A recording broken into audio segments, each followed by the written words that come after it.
It's been about 6 weeks since my last post. Actually, recently I posted a video which was a piece of music based on somebody's interest in that piece of music, so I thought I'd do a video and just make it available. So that's the reason for that. But prior, you go to the main page, you can see there's an announcement that I made that I wouldn't be posting. I would be taking an undetermined hiatus, and I still am doing so, but I thought this information was important enough for me to take the time out to do this. It's very important to me, so I thought it would be important to a few others. So I just wanted to make it available, and it is an interview. If you look in the description here, you know who the interviewer is and the interviewee. I will not say their names here within this opening for particular reasons, other than, well, you'll know when you get into the interview, okay? But if you go read the description, you'll know who it is. All right, so a couple things. Number one, it's important to separate the messenger from the message, the informer from the information. Here on earth, people put too much emphasis on the messenger or the informer.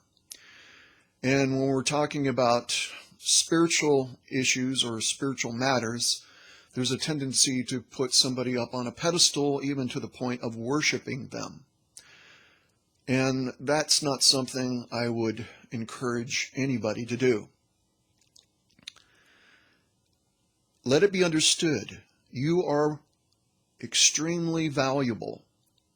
You as an individual are extremely valuable. There is none other, nor will there ever be another individuation within this universal creation such as yourself. Know this, you are the love that you have always been. Even though you may not be experiencing it here, you may not be demonstrating it here, but truly that is the nature of who you truly are. Transcendent of this identity. What is most important, and I want to emphasize this before I describe a little bit about this interview. It is extremely important for you to know that about yourself and to begin to express that in any way, shape, or form, practicing it, if you will, to be able to expand that true nature of self, priming the pump, if you will, to manifest that nature within this incarnation. I'll give you an example for myself personally, and I'm sure quite a few of you can relate to this as well as be able to receive it and understand it simply. I have a cat. My cat is named Dorian, and I share my affection towards my cat. I love my cat. Not because I love the cat so much, I am expressing the love of myself to the cat. Do you understand what I'm saying? And the more that I'm able to do that, because I have nobody else to do that to except for myself, to mirror myself. But it's important for you to share it outside of yourself, towards others. And me sharing with the cat allows me to be able to expand that love trait.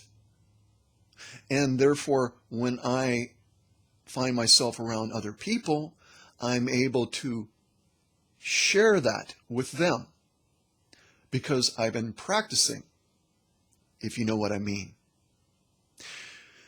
I had a friend of mine who was French, and he had a saying, which was common within his culture. And that is,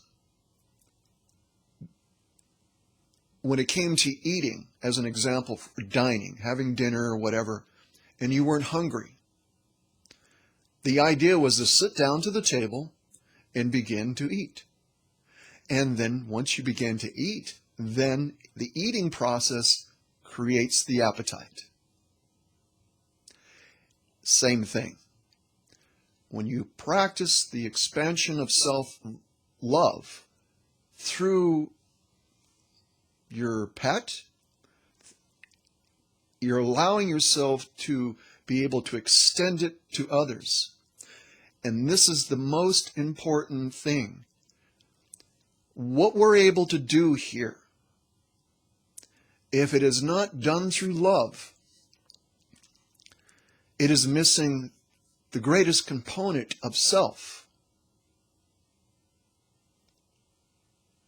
We can have the ability to do miraculous things. I'm thinking of the quote, if you have the ability to be able to move a mountain,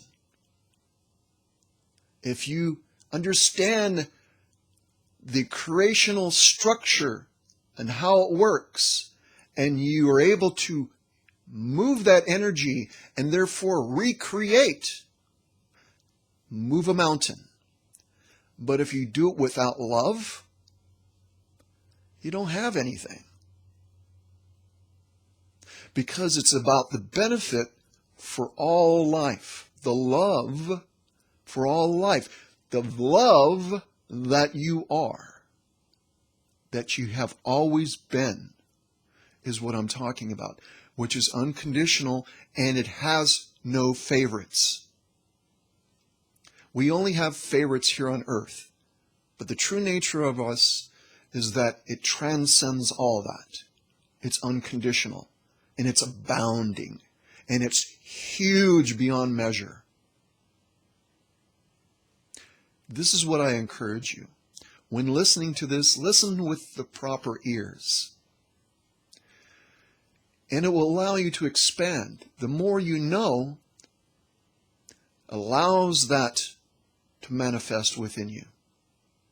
Meaning that if you listen, it's not about throwing stones at anybody. It's not about condemning anything.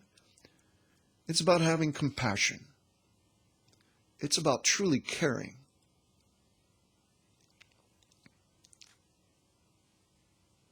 So, listening to this interview, the intention that at least I would like to encourage you to take away from this is to understand everybody's fallible, but there's one thing that transcends all of it. Everything that has been done within this universe, all the hardship and suffering, and all the things that have been done for a particular agenda and purposes, is to understand that the love that you truly are, it trumps it all. It's the most important thing. So, blessings to you. I have a whole lot to say about what's within this interview. However, that is not something I want to do publicly. And again, the emphasis here is really understanding more about yourself and to exercise the very eternal nature of who and what you are. Blessings. Here's the interview. I just want to set a disclaimer before we begin that this is a conversation, a private social conversation between two friends that haven't seen each other in a while. And how you perceive it, you can perceive it as a story that two friends are sharing with one another. Would you like to add anything to that? No, I agree entirely. I think that in today's world, one needs to take unnatural precautions, whereas natural law prevails in our lives as spiritual people, at least theoretically. But from my perspective, what we're doing is expressing or sharing personal opinions regarding circumstances of our involvement one time with freedom teachings. God, it seems like a whole nother lifetime ago, doesn't it, mate? Huh? A whole different eon. Yeah, and for those out there that are expecting answers, don't expect anything, because well, expectation is not a good place to be. Anyway, is it? Correct. In today's world, certainly. If you don't know, who we are, that's really, for me, it's not important, but it's important that you know that my friend here is a dear friend of mine. And my intention behind this chat with him is I sat by maybe 5-6 years just observing and watching this so-called spiritual movement just turn to shit, and I had to watch and observe how people turned on my friend, and I remained silent for 5-6 years. But I think today it's time to set the record straight, as two friends are going to be sharing our own private personal experiences. And for those of you you don't know who I'm talking about, this is speaker number 2. He'll always be speaker number 2 to me. Many of you know him as a son, John the Baptist, Michael Deane. But to me, he's just my mate, So, and for those of you that don't know me, you don't need to know who I am. For those of you that know my voice, you will know who I am. So, yeah. And as the man said, people who are your friends don't need this explanation. Correct. And people who are not our friends can go fiddle. Yep. So, let's where should we start? Well, just before we go there, I need to say one further thing. Knowing my former wife, as I've come to realise. Right, which wife? What is in there? Which former wife? My former wife. Okay. Ash. Okay, you have to be clear. Speaker 1. And I feel compelled to say that should I inadvertently trespass in any way on what she considers to be her property or her feelings, it should be viewed in the sense of respect for the benefit of the KS family that we raised from the ground together from year 2000 on through 2012. Anything that I say is either recollected from information entered already into the public domain or has been shared between Speaker 1 and myself, or has simply arisen from conversation with trusted friends such as yourself and one or two others that helped me through the dark days. So let that be a ground level and disclaimer, and from that I think maybe we can press on, relax a bit more. Right. I would like to start from the beginning. Okay. Well, the beginning and the end have a lot of similarities. I think I can't anticipate who will listen to this, but I do need to say that anyone who hasn't spent a number of years in across the freedom teachings and or KS will find some of this difficult to follow. I mean, no matter how hard we try, it'll be difficult. So apologies to those people, but for the most part, apologies to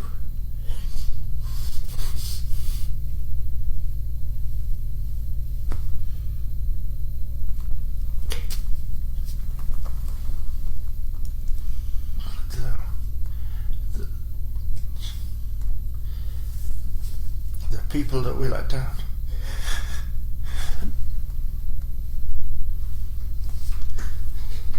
The people that saved every cent to come to a workshop.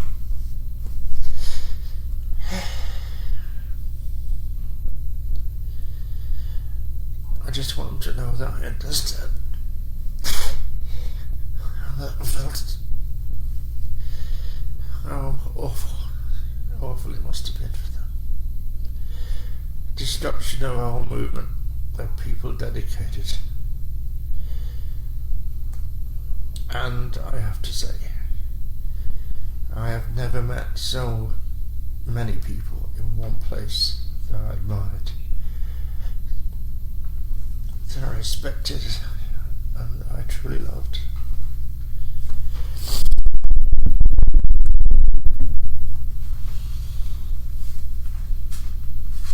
So, it was a terrible, ugly, painful mess. From a personal point of view, the agony was perpetuate for more than 2.5 years beyond that fateful night of May 2012. It drained me of everything I had, emotionally, physically, energetically, and I wasn't fit to speak to anyone then, and not for some time following. Finding my voice took time, but as I reconstructed the chain of events way before May 2012, I began to see a series of dots which joined up in a shocking way, really. It took me quite by surprise, and elements of those things made sense in a 3D way, in a limited fashion, but really didn't make as much sense as when viewed in a kind of in the sense of a whole picture. The main event had been theatrical, deceptive, defamatory, was certainly true as far as I was concerned. The frenzy of the lies in September 2012 was so fucked up. It was almost comical. And the extra legal proceedings used during the lead up to the divorce in July 2014 were just completely fucking vicious, I'm sorry. I finally discovered greater understanding in reflecting all of that. And then, you know, when you think about karma, the implication of events, they exist energetically in proportion one to the other. And as I was thinking all of this through, I was aware of the karmic return that was possible. And in a way, fortunately, it began to express. I realized that if universal law is at work, then we should expect to see more energetic adjustment flowing into our collective situation as the karmic load struggles to find expression, to find balance. As the deterioration between speaker one and her line and audience expectations grew through 2015, 2016 into 2017, I felt vindicated that natural processes were becoming evident. So what that meant to me was that rather than being judged by a corrupt, male-dominated legal system where money is all that matters, and truths are bought cheaply, with the realization I began to work my way towards speaking my own truth. So I felt free of any accusation of piling lies upon people's pain,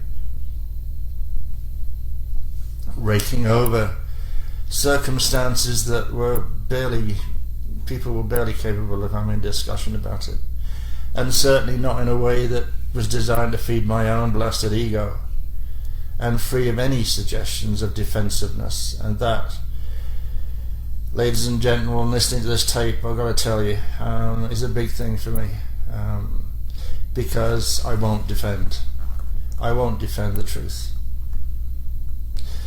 But having said all of that, I will add forcefully and in all sincerity that this eventual decision to speak brought me no pleasure whatsoever. It will bring me no pleasure whatsoever. I sincerely feel for Ash. The work that was done was exemplary, delivered in love of the Christ and the well-being of all life everywhere. To say that I remain grief-stricken is evident.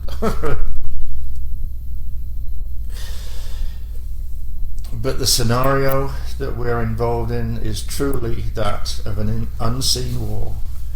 And in that war, the planetary and personal shields are the prize. Few KS students seem to appreciate, though, how the wounds and the unfortunate impressions held in the shields can be used against us. And that, dear friends, is a wrap for the entire interview. This is all about cosmic war. It's all about our personal and planetary shields. It's all about continuing vulnerability. It's all about our evolution, not nitpicky Mickey Mammy 3D shit. So I can assure you I'll be avoiding as much of it as I can. Now, T asked me just now how it all began, and that introduces a more positive emotion, I guess. I was in England at the time. I was working with a guy who was called a Time Lord by local people in Glastonbury, and I was doing small time workshops on earth changes and things like that, when I came across this funny little person called Anna Hayes on the website one night. I think I mistyped something or other, but I found this, there's something about Kansas and Toto in the headline. And anyway, from that I became aware of this Voyagers book series, and I had no grounds in which to do it, but I immediately decided to get involved with a publisher and got the book in on my own, as far as I'm aware. I was the only one that had heard of her in the UK. I read it. It took me 2 weeks solid to read it every day, all day. And I came to the end of it, and I took it to my friend, and he was, I should tell you, he was an expert chairman, big dog in the radionics world, radiesthesia world. He was very energetic and sensitive, and I trusted him and I liked him. He was older than me. And I took this blue book to him, face down, and I just offered it, held it out, and said, "Gordon, what do you think this contains? Is it kosher? Is it not? Is it truth? Is it lies?" And he just, okay. He reached out his palm and put his palm on the top of the book and his other palm under it, closed his eyes, and was sort of like rotating vertically, I remember. And he opened his eyes with quite suddenly, and he said, "This contains important information for you, Michael. It's mostly truth." And with that, I took it and I wrote then to Ash. I said, I wrote it, addressed the publisher obviously, and I said, I want to help you proliferate this work. I feel absolutely totally drawn to it, identify with it, everything. And anyway, I got a reply to the letter, to my amazement. This is in February 2000. And through that I got to meet her husband of the day, Phil Gruber. He was all about helicopters and new suits and things like that. But anyway, we talked on the phone, and he just, he was all about money. How many bums in seats can you manage? And he had no idea that England is quite a small place. But I eventually suggested that something in the order of 175 people would be absolutely incredible, but I'd go for it. That secured the deal. He shipped me two boxes of books by the publisher so I could feed my network, which wasn't big, but I talked it up a lot and it developed. Anyway, from there, I missed a point. Ash mentioned when my letter arrived, my envelope arrived, she held it in her hand and she said to Phil, "This is a true Melchizedek. This is the real."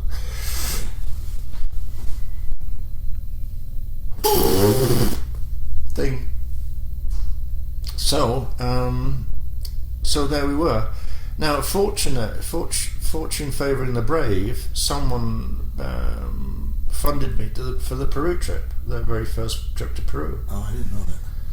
And I would sit in the circle with the other people, you know, like when this little blonde thing was talking to us about what was going on, and really it was difficult to comprehend, but the obvious energetic atmosphere was very nourishing, I'd say. And as time went by, the first days went by, there was more and more eye contact. And I mean, I was just coming off a divorce situation and very much involved with my kids, so I wasn't open to anything like that. And I wasn't looking, you know, I wasn't, anyway. But all I'll say is, before the end of the trip, Right. we were walking around holding hands, walking around at the hotel. But isn't that interesting, though? It was in Peru, right? Yeah. Guess what my first workshop was? It was in Peru, I remember. Correct. The dark-haired lady. Yes. But isn't it interesting how our experiences were a little bit similar in that Peru was your first real workshop, yeah? It was my first workshop, an introduction. And it's interesting how I was introduced to you guys through Mac. You remember that? The actual introduction, no, I don't remember that. It was... I remember meeting you on site. Yes. With the lady that was your companion at the time. Right. But Mac had said to me and Rebecca, Mom, speaker one, I don't know how she knew about us, but that you guys wanted to talk to us. I found that very strange. I didn't even know how they found out about who we were. But anyway, it was just interesting. Well, this is weird. Well, you know, I mean, it is a weird situation when you're dealing multidimensionally and with spiritual and cosmic stuff.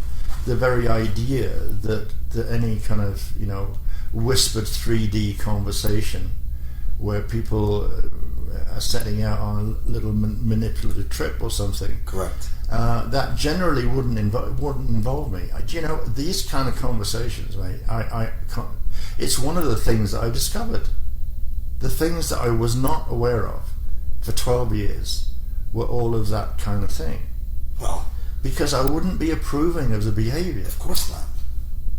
But I found that very interesting that Mac was actually part and parcel of what was going on.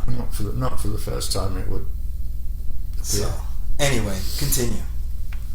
Yeah, well, well, before we left Peru, I mean, my companion, I have to say, the one that sponsored me, came on the trip. Yeah. But from day one, she got sick. Isn't that curious? She got sick. There, and she was sick for the whole bloody time. I see. Until it was time to go home. Anyway, that was a little detour. But So in the Peru trip, by the end of the Peru trip, you and Ash were already chummy. well, we had a visit by the river in the village below Machu Picchu. Where I was given to understand the Grandianas, Huachianas and Ramayanas came to have a discussion. Right. That was, you know, obviously through Ash. And, you know, the special one, one of the chosen ones, the special one I was called, that she was told beforehand that she would meet on this trip. And that it was important. Well, it finished with the Yanas reps appearing by the river this night, and we were asked to go up to the top floor, hush hush. You know, this hand-picked group of people who all had a whisper in their ear. You know, Ash's apartment, Mac's apartment at 1 a.m. And these groups of people showed up, and we did something together. And Ash was clearly going to be my partner. And there were 11 other people to choose from, you know. And then well, not verbal propositioning, but it became pretty obvious to me what might have been possible if there was accommodation around. I see. So then we went to our respective homes. I was preparing for the workshops, which were only 6 weeks later.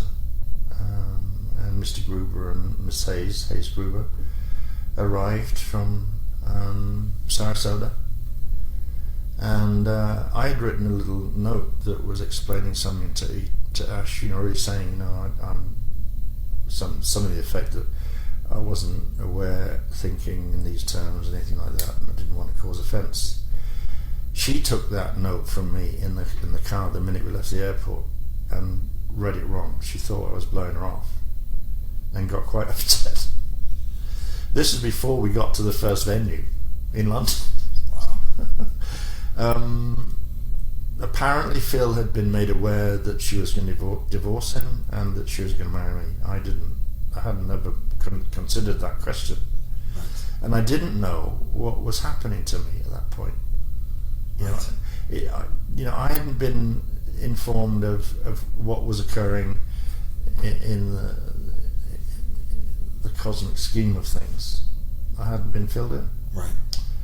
But on the second night at the London venue, I cuckolded Mr. Gruber with Miss Hayes' encouragement, and all became plain very rapidly. By the second workshop, incomplete, Treaty of Voltaire was declared done over. The UIR came to the fore. The cosmic war stakes were increased beyond calculation. And she told me that I was going to be, effectively become Speaker 2 immediately. We had to go back to the States. We had to cancel all the workshops and go. But she was still married to Phil. Yeah. I see. So anyway, I had a half an hour to say bye-bye to my kids, which even today they haven't forgiven me for. Right. And that's a continuing heartache. A healing that I hope will come sometime soon. But anyway, yes, we came back to Sarasota in late September, 26th, I think, 27th, something like that. And to a new house that Mac and Sid Saffron had stood as guarantors for. Brand new house. She barely lived in it. It wasn't furnished or anything. And in the following couple of months, it was like everything was happening all at the same time. It was just crazy. So it was an arranged marriage, you could say. Mm-hmm. Sound familiar? Well, we both found room for some. It wasn't natural. It wasn't how it is for humans at all. Right. Fortunately, I had sufficient maturity to be able to deal with a question like that. It seemed second nature to Ash. I don't know much about how she felt about those things, but the relationship was supposed to be primarily a working relationship. If people understood a little better about the higher dimensional races, they will find that this kind of association is far, far more common than it is in this distorted environment we call Earth. But people would work together on a project, a mutual project, cooperative basis. That would be the primary reason for association. If they chose to have an intimate relationship or such, then they could choose so. If they didn't, then no one would even think of offence, because they don't think that way. Concepts like forgiveness and healing in a special fashion and all of that kind of new agey thing, they don't think that either. They have more awareness about the magnitude of the cosmos, about evolution, about the passage of time. Their relationship with those things are just completely different. Anywho, we managed, and I accepted readily enough that it was a working relationship.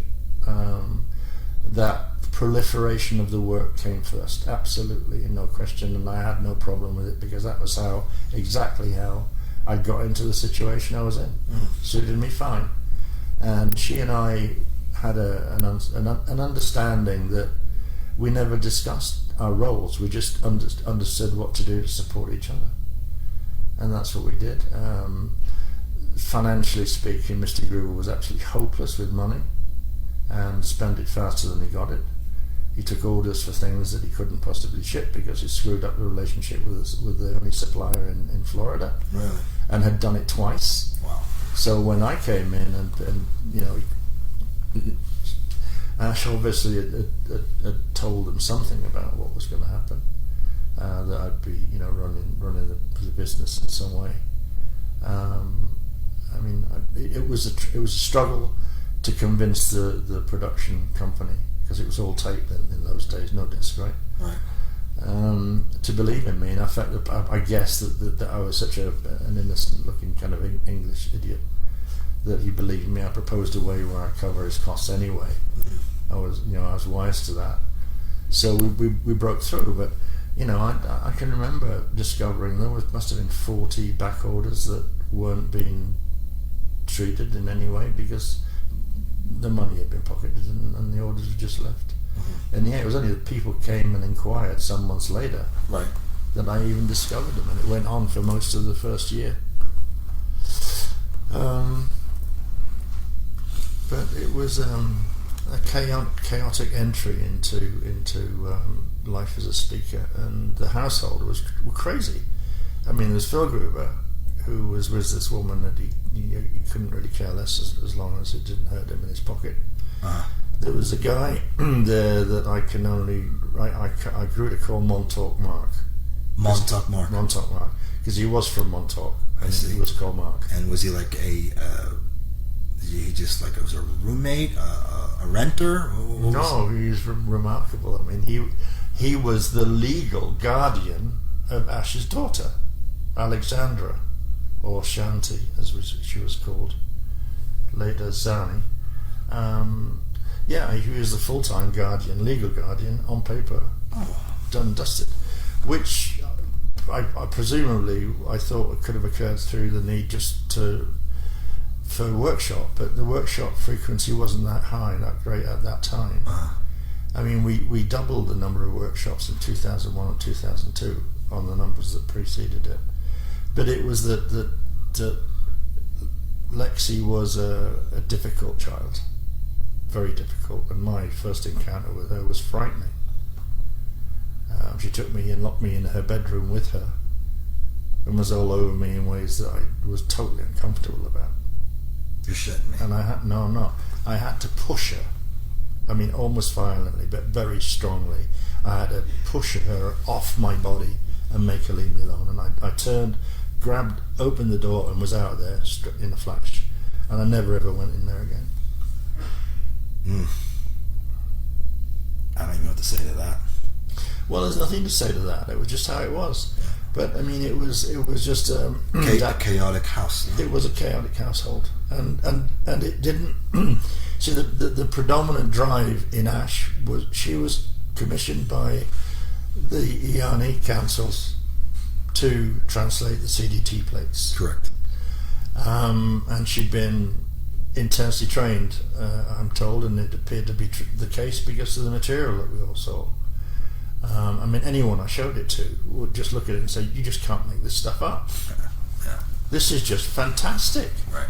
You know, and so the commission had a compulsion. Servicing it was built in as if it was an organism, and I felt it just as Ash felt it. So really, I mean, everything else in our 3D environment could go whistle, except if it shouted loud enough to get some attention. I think that Ash, in relation to me, caused problems later on, progressively, as you know, this was a first for Ash. It was exciting. It was intense. There was a lot of love in there between the pair of us in the work. You know, I really think that Lexi felt and was seriously out of joint because she'd not.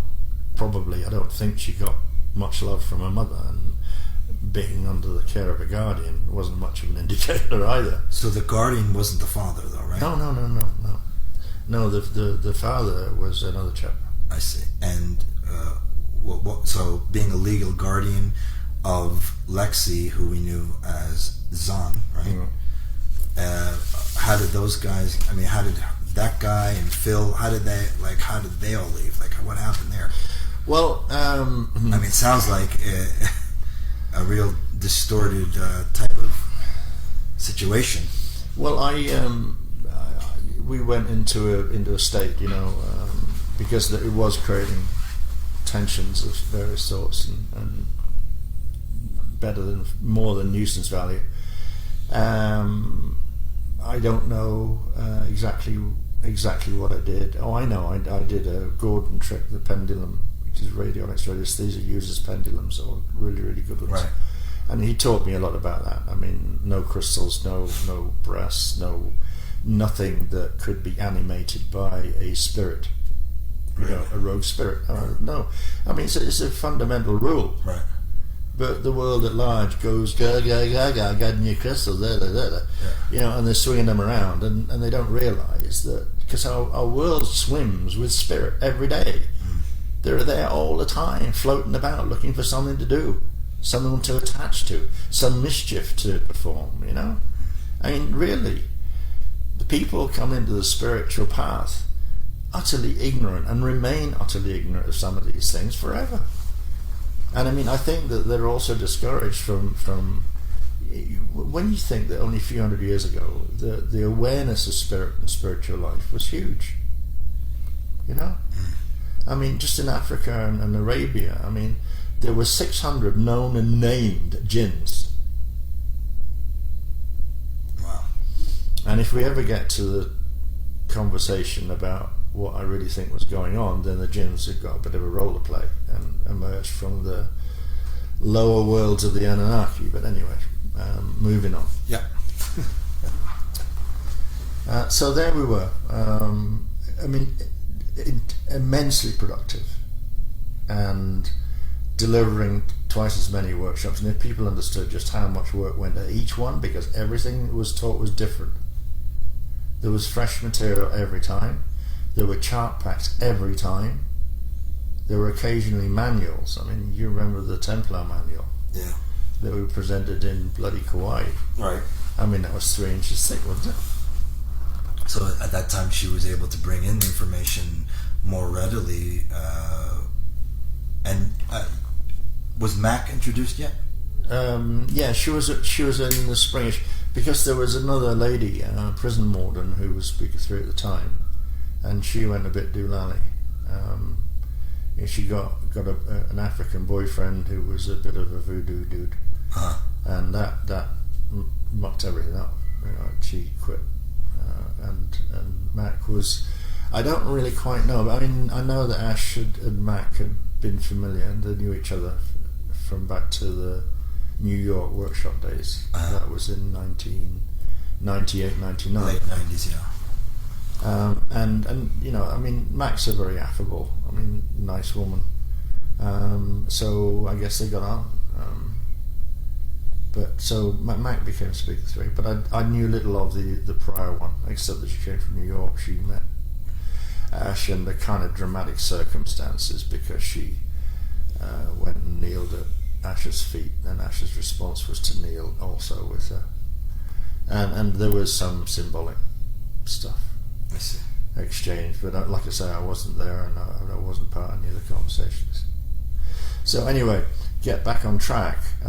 So within a month, she divorced Mr. Gruber in the morning and married me in the afternoon. You're shitting me. Oh no. Well, what that more accurately, she obtained the marriage license in the afternoon. The marriage took place a day or two later. So the job done within the month of getting to the States, and we performed the Keylontic marriage ceremony at dawn and at dusk in Sarasota, and then on we went, and basically, we had a few moments when we didn't see eye to eye, and we were both very strong and very direct people when it comes to that. Right. So, we exchanged a few laughable energy bombs. So we had, fights. at Right. that time, but very rarely. Well, Very rarely. okay. Now, what I want to know is how, and please don't take offense to this, how someone, what were you, 65? How could someone of your age, 65, around 2008 or 9, Yeah. how I find it very hard to believe with your injuries from being a footballer and 65, how could you physically drop kick Ash through a door? And I found that very hard to believe. Oh, easy, just like in the movies, you know, get a helicopter, fly over, you know, and release the rail from under it and swoop down through the kitchen window because it was open, right, convenient, Yeah. and straight through, no contact, just boom, Yeah. like that. I find it hard to believe because knowing you as long as I have, I've never seen you, not once, touch her. Okay? But I never did. What I did see, I have touched it, but not in the way. right? What I did see with my own eyes in Pine Island was an episode where you two got into an argument, and I actually feared for your life because she showed signs of aggression in front of my eyes. Well, I mean, although it wasn't regular, I mean, very infrequent actually. I mean, what she produced for the hearings, that the extra legal work that she did when the divorce was going through, she summons me on 4 different separate occasions, and she produced this Exhibit A thing that listed 40 accusations, not just about domestic violence. I mean, like a head wallop, bang, whatever the Mossad is supposed to have taught me, but you know, more serious things. But 5 of them were accusations that I attempted to murder her at workshops in Greece when a boat capsized. We rented a boat one day, Right. and went from Paxos to Anti-Paxos. Right. That's And when the boat was gonna, like, it was filling up with water, right? Well, on the way from Paxos to Anti-Paxos, everything was wonderful. Everyone was sitting, having a nice time, trailing the fingers in the water, doodle, pum, pum, pum, pum, pum, pum. And we went to Anti-Paxos, we got off the boat, tied it up. Yeah. Right? We went, someone sat under the shade. The kids went swimming for ages, diving and all that. And it got to around about 3:30, 4 o'clock, and I said, look, you know, we need to get back. I don't want to, you know, do anything else. So on the journey back, we set off back, and we were going okay. And then, like, between Paxos and Anti-Paxos, there is a distance of maybe half a mile. And as we were moving across it, I realised that the big cruise ferry things, you know, that tourists go on, Yeah. they were creating not a swell, that's right. And watching the swell, it was just beginning to come over the boat, because the boat had some heavy people in it. But I mean, it hadn't been a problem heading south, but heading back, it was getting worse, and it was faster than we could bail. And at one point, the boat just flipped over, and there we were, all in the water. Right. And conveniently, you tried to kill her, right? Well, yeah, I mean, that was one of the accusations. Right. I mean, 2 or maybe 3, but definitely 2 of them were when I was laid up with this strange back problem, where, you know, it's like, what do you call it, the lumbar, the spinal disc problem, you know, serious, affects the sciatic nerve, that's it. Yes. And I was paralysed down one side completely, and it's happened in Colorado. I had to drag myself out of bed, drag myself to the airport in great pain, get on a plane, get home, and I wasn't even picked up at the time, but never mind. But it was so bad that I went to Hezekiah, one of the KS's doctor, acupuncturist. He did some work, no sweat, nothing happened. Then I finally had to go to a guy, what was his name? Chuck somebody or other. Oh gosh, his name slips my mind right now. Was he the sports guy? Yeah, he was the guy that was the acupuncturist for the Olympic track team. Right. As well as being a bona fide doctor. I mean, he treated me all the way through till August before I felt well. Mm-hmm. And 2 of these accusations occurred within that window when I was under treatment. So there's no possibility that I could get about with any ease whatsoever. Right. So, I mean, what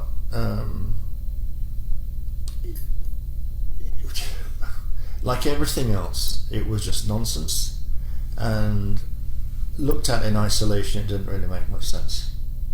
Right. Oh.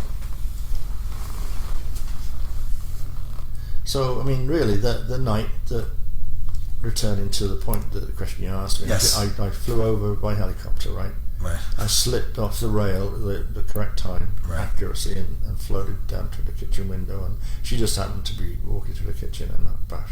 I see. Yeah. So it didn't happen. No, it didn't happen. Yeah, I didn't think so. But I mean, the afterwards was really interesting, because the police came, they chatted to me. I told them that it had been her daughter's birthday. We were not keeping any alcohol in the house at the time, but we'd gone to the lovely restaurant near where we lived in Pine Island. Right. And we'd had a couple of glasses of wine, some beer, and we'd gone back, and I was cooking a full English dinner Right. for sort of celebration of her birthing of her daughter, and all that was going on when an argument broke out between us that concerned Zan, which had to do with, well, basically her slothfulness. I mean, she'd not got a GED, she wouldn't drive. Right. She didn't do anything that people would do to self-sustain themselves. Well, it's interesting because she came over to the house. We were living across the street from you guys, and she had come to the house, knocking on the door. It was late. It was at night, and I believe she was like, she came in bragging to Maritza and I, along the lines that. Was she on her own or with her mum? No, she was by herself. Oh. She was by herself, and I remember Maritza was gonna make her some food, because she'd come over like late at night sometimes and just eat. But she, if I'm not mistaken, she was almost bragging to us about how she's gonna have you arrested. Mm-hmm. And we had no idea what was going on between Zahn and you and Ash at that night time. So we were just like, we found it very strange though that she would come late at night and tell us her intentions. Crikey. Like, oh, Asan and Mom are fighting, or so. I can't like say it verbatim, and I don't want to say it verbatim because I might mislead people, but I can tell you right now, as it is sunny outside right now, her intention was to have you arrested. Mm. So, and I feel a lot of misery, especially from my end, came from her manipulation, like even with Maritza, and like how she turned all their whole little crew against her. No, this is back in Arizona now, right? No, this is in Pine Island. Pine Island. Yeah. Well, but I remember her. I'm sort of officer a bit, but she obviously took a dislike to Maritza in Arizona before we went to Pine Island. Well, yeah, Arizona and there was something going on there. No, I never found out about. Well, we moved there and moved across the street from you guys. And, yeah. That was good. Yeah, I mean, I didn't. Thing is, what got me was every single time I was alone with, say, Zahn or Ash, it would always be like they would always trash you privately to me, and I didn't really know you then. Mm-hmm. Like we Maritza and I just moved in. We were, we thought we were like part of some cool core bullshit shield. And every time we would be alone, one of those two would start talking smack about you.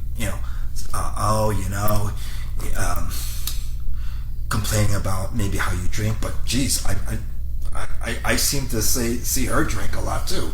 So Ash. So little things. But then one time, I don't know. I was, and I kind of feel weird telling you this. I don't know where everyone was, but I was over your house for whatever reason. No one, you weren't there. I think it was just Ash and I. And she had like mentioned almost like eerily and just like really creepy that like we were supposedly like brother and sister, half brother and sister. And then she was like, wouldn't it be interesting if we ended up together? Ash said this to me, and I was like, no. Are you with me? Well, that connects with something that happened as we were preparing or deciding to leave the UK, when this guy, Zan was reporting to her mother. I overheard her talking about this guy who's supposed to have a lot of money, a Bentley. I mean, I called him Bentley Boy after that, right? Was I Bentley Boy? You were Bentley Boy. Oh, jeez. Yeah. No, it wasn't. But I mean, just because it was such a distinct memory of that conversation. Oh, there's a millionaire. Yeah, millionaires come into the work. I drove in the States. It was Rebecca's Bentley, and it was you. Yeah, it was Rebecca's Bentley. We drove down to the Virginia workshop, and well, look, dude. If I was the king, I'd decree a Bentley for everybody that wanted one. I know, but I wanted to share that. I don't know if I ever like told that to you, but it just connect with that, right? But see, those are patterns. Yeah. These are patterns that keep. These are behavioral patterns, or whatever kind of patterns you want to call, that keep reoccurring. But isn't that a coincidence when a certain person comes along and starts helping us out with the property that we want to? Yeah. Be moved on from by the Norwegian guy. Yeah. One of the Norwegian guys. It was painful. I mean, all right. So we didn't live badly off workshops, but there was a limit to what we could do. And then we got into Colorado when we bought the cabin in Colorado, Alon, as it was called. And then we'd got moved on to she through Spree's work and everything. I was just helping out with a rental in Arizona, but then we bought the Scottsdale house, which is where you were when you were telling me this about coming on in this way. So, but listen, I'm sorry for the listeners, but I hope you're keeping track of this. But basically, what we're talking about appears now to be a susceptibility toward guys with money. Now, ain't that spiritual? Well, okay. Let me ask you this. All right, let me ask you this question. Do you think, or do you feel that there's some type of imprint in Ash from from however old she was, to did she have a hard life? Did she always want to be, in front of did she always want to be a spiritual teacher? Or did she have a lot of lack in her life when it came to finances? Because this all builds, man, and then you can start seeing patterns happening. I've got arrows shooting in multiple directions now. Look. First of all, Mac was the one that exposed the witch hunting that you referred to, in the tendency to badmouth people, including me, but including workshop goers, including the whole bloody universe of FT family. I didn't know that because I told you earlier, because they would never let me in on any of that shit, because I would bring them out. I'd call them out and I'd say, hey, come on, this isn't Christic. Right, and that's what you get into an argument. What about your bloody ass? It was the same every time. Every argument that occurred between Ash and me was about that. And it would get very, very fiery. Because I take my shit seriously. I do my text, I do my hygiene, and I respect the A&Rs. When I watch other people pissing on it from a great height, I'm not very happy. So that's one of the arrows retrieved. Okay? Now, what else were you stirring up in me? No, I mean, look, for me, people could, if they don't know all the information or all the intel, then they're making, their assumptions are off base, because all the intel. Oh yeah, definitely. Okay, so all I am doing is I am showing a pattern in this woman. Are you with me? Okay. Now you see, I commented on this some while back, about 3D multidimensional experience, living lives that span the range of that, where you can't use 3D all the time to interpret and to try and make sense of something. Now, what you said about Ash is true of anybody, and that's a question about our personal shields. Look, dude, listeners, we are people who have evolved for hundreds of thousands and possibly millions of bloody years. We've had the same shield throughout all time. We've interacted with all kinds of beings, all kinds of entities, all kinds of bloody situations. And all of those experiences, all of those events are marked, so to speak, in our shields. They can pop up, they can crop up, they can create this and create that. And we are not conscious enough to be in touch with our own fields. What we have is fucking psychiatry and psychology and all that bullshit that doesn't know anything about personal shields. If we were to mention it, we were trying to talk to any of them about it, they would want to put us on our next intake for treatment, you know. But in all seriousness, what? So might Ash have a sensitivity to lack? Well, in this lifetime, she certainly has, observably. It's perfectly possible that on a karmic basis this is a repeated kind of tendency, but I can't say. But in this life, for sure, she had a hard time. She didn't make it easy on herself.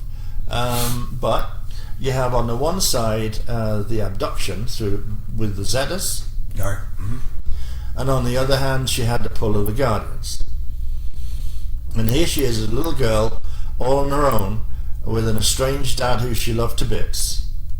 I mean, you know, really, if anyone is going to become a point person, then that's to say a significant person in the cosmic outplay of the war, then I would answer you a little differently and say she had super high vulnerability, and she broke it out, is my understanding, in favour of the Guardians.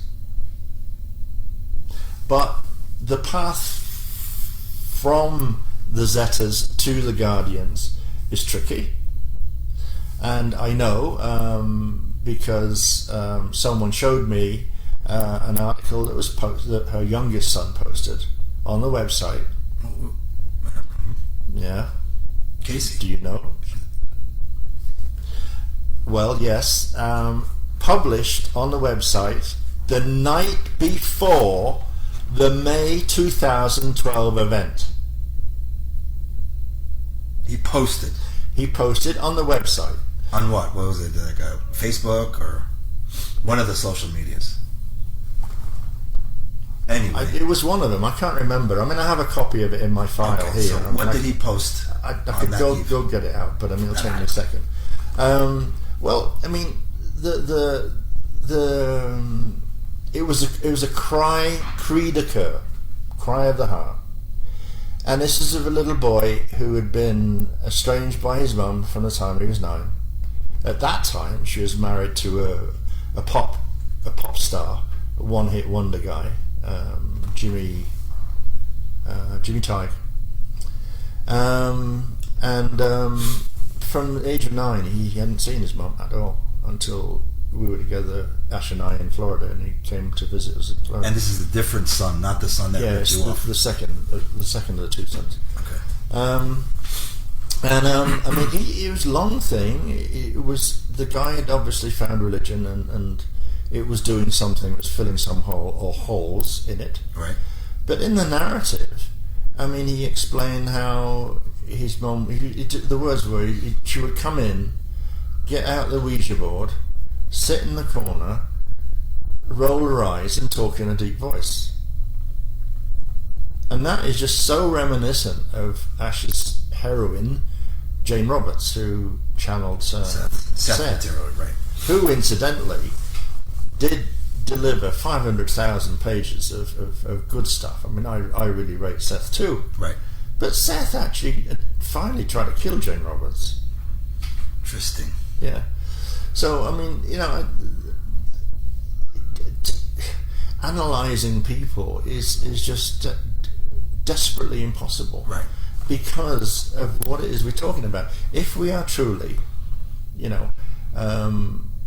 multidimensional, interdimensional, capable beings, if we are angelic humans, those of us that are having this conversation, probably will presume to be an indigo, which is another word for angelic human, which means that you've got layer upon layer, but you've got the biggest onion in the cosmos, man.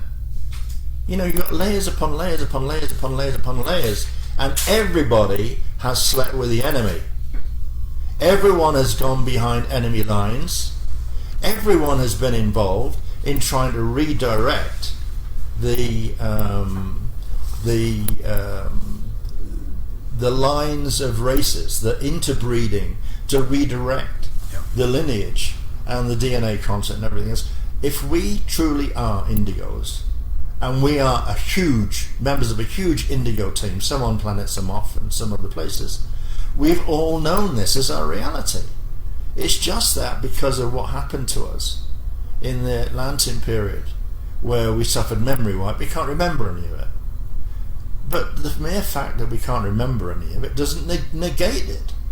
It doesn't negate the probability and the likelihood of what I'm saying is true. It's true. The fact that people can remember is another question. Right. And if you really want to remember, you got to stand straight up and do the work. Correct. Right? Rather than sit on your ass moaning. Right. Which brings me to, what's going on nowadays. I mean, look, I stopped going to workshops at the end of 2011. That debacle that you could call a workshop in India Oh my God. was nothing short of the most offensive, evil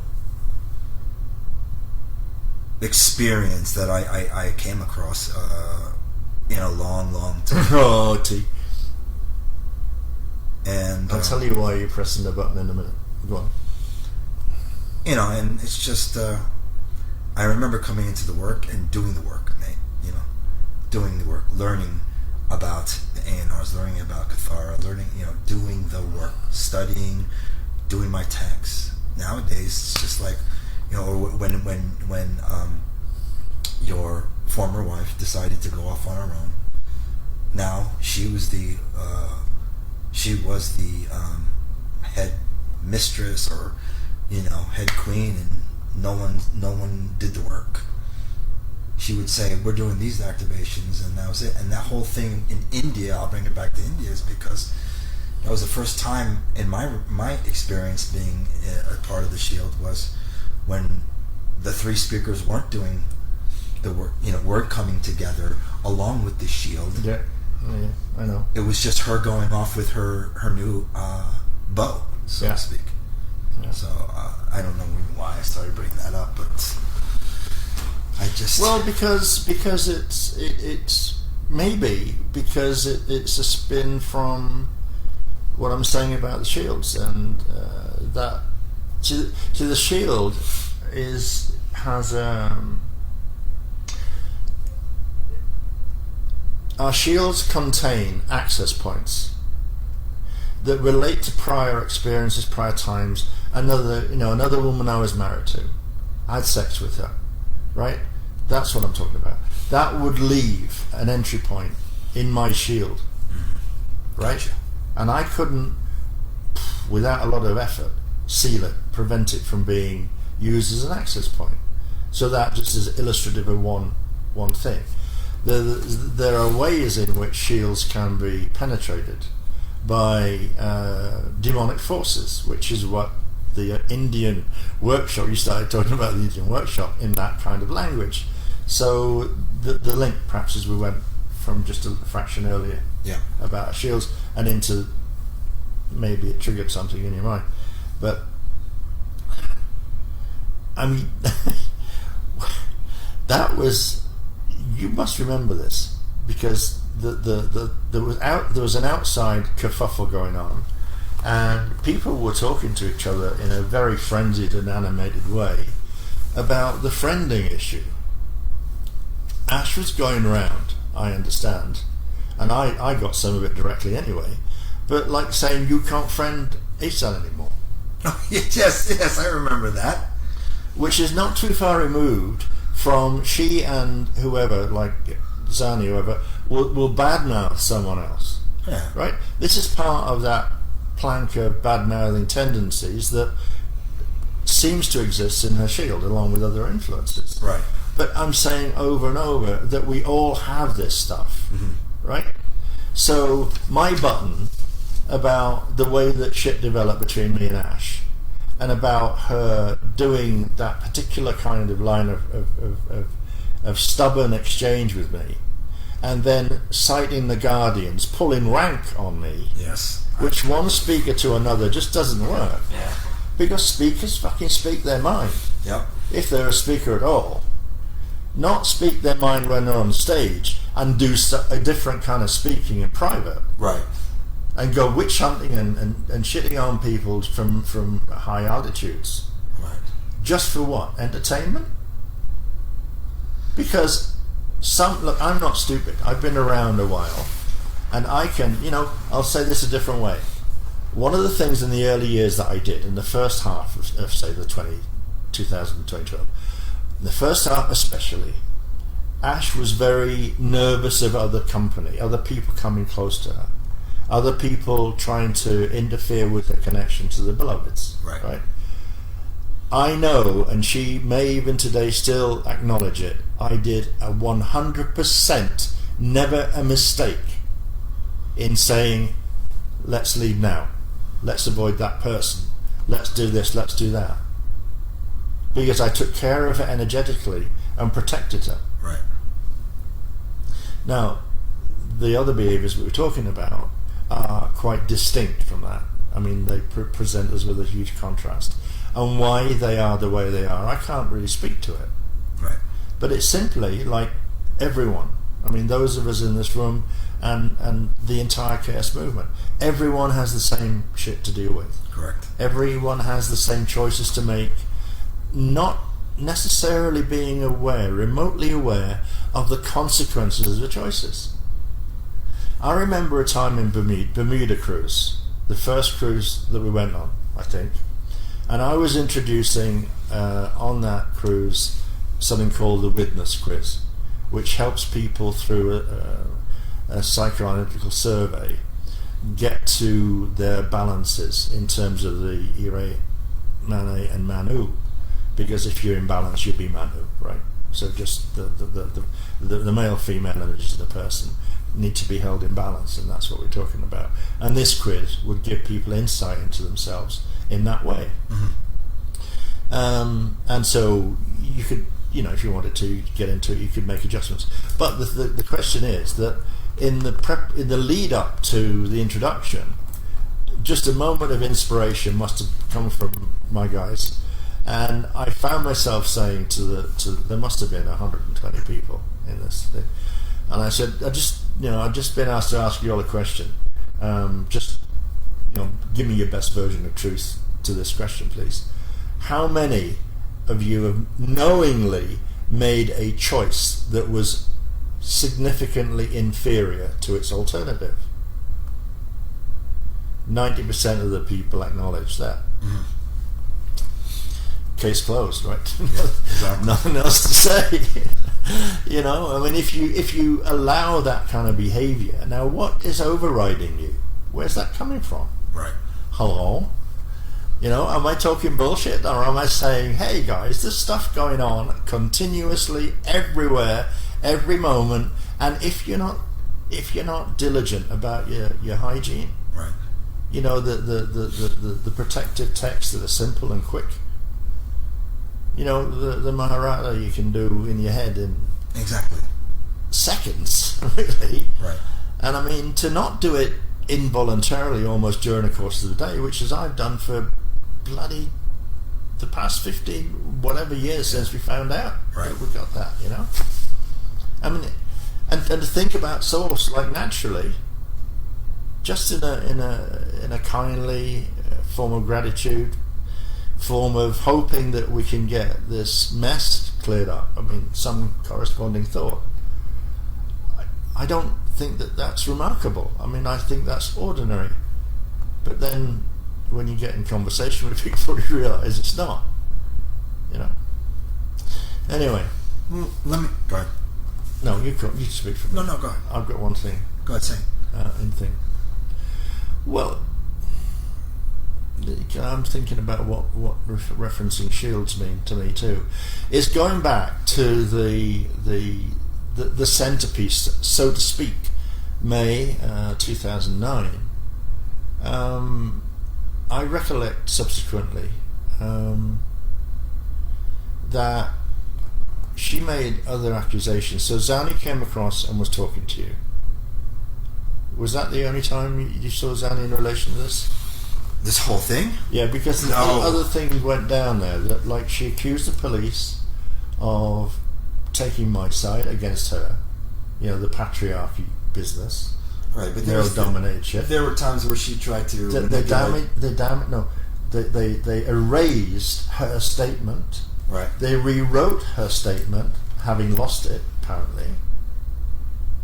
I mean, all of this was carried through into the courts. Well, I found at every point. Well, there's a big lie. Another thing that I found very fucked up is she started bringing in other KSs, like for example that one girl Tracy, trying to manipulate her to say that she's seen you argue with Ash. Just very manipulative behaviors. Are you with me? So that went on around that time. But look, for me, if it walks like a duck, it quacks like a duck, it's a duck. From the standpoint of what happened, you were set up. I'm sorry, my friend, you were set up. You know it. I know it. Those that know the whole information, intel, facts know it. You were set up. Why were you set up? I mean, I can probably say with high confidence that Zahn didn't want you in the life. She didn't want you with the mother. That became totally evident. I'm sorry, but that's what I saw. The 4 years in England, it got worse and worse and worse. Right. You know. Excuse me, Zani, if you ever listen to this, but I mean, you know it's the truth. You didn't. What you didn't want to do was to take any direction from any other adult or authority figure, and you just had a thing about that. That's in your shield, girl, and you let it rip. I mean, but that's okay. But it's embellishing that, letting it rip, that I find totally unacceptable. You, I believe, discovered things from Mr. Gruber which he thought were insignificant little tricks. I believe that those things grew as you harboured your resentment in your bedroom at the stewardery in England for 2 or 3 years, to the point that you started to channel the Great White Brotherhood, and you were discovered channeling the Great White Brotherhood, certainly in Mount Shasta in 2006. And none of that was good. None of that was kindly. None of it was supportive. None of it was to benefit the Shield. You badmouth people at every opportunity. And I can tell you this, young lady, if you're listening, more people have spoken to me about you. More people have sent me emails about your behaviour.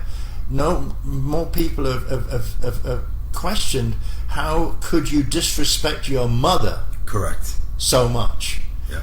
In public. How could you use her name in vain? How you could beg money off workshop attendees in vain? You know, that really is stuff that has come to me from the KSs, except for the one observation about your transition to channeling the Great White Brotherhood. But that just exists in the public domain. I'm sorry. Look, you know, because that she was Ash's daughter, we treated her with respect. Well, okay? But that's but the point. Did she treat Maritza with respect when she and her her whole little sisterhood started targeting her. Oh, not only that, Kaiva was done. Remember Yeah. Kaiva, the singer?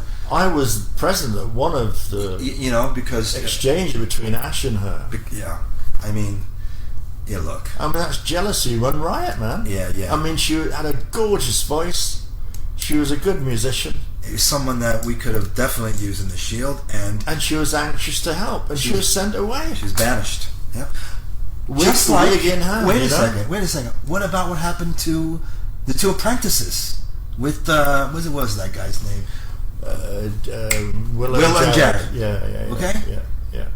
I mean, one moment they're the apples of her eye, but because from what I know, Willa maybe, I don't know, talked or started liking someone that Zahn liked. Yeah. I mean, I remember it now. that was no bueno. Oh, what? That was no good.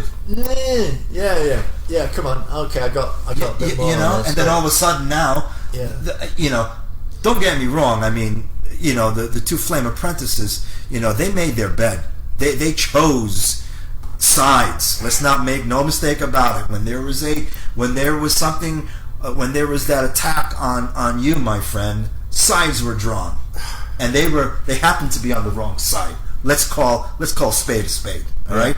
But what I found, fucked up was when Willa happened to like someone that Zahn liked, and Zahn didn't like it. Oh, that was it. Went to Ash, and then all of a sudden they're banned. They're banished. But wasn't the mask for that a sort of a twinning opportunity fiasco? Yeah. The first of two? But it sets up everything I know. that occurred with her and the Norwegian. Yeah. Well, I mean the announcement of those guys as apprentice flameholders was made in a workshop in only a few months before, wasn't it? May. Yeah. No, yeah, they were upgraded or something like that. And no, it was. I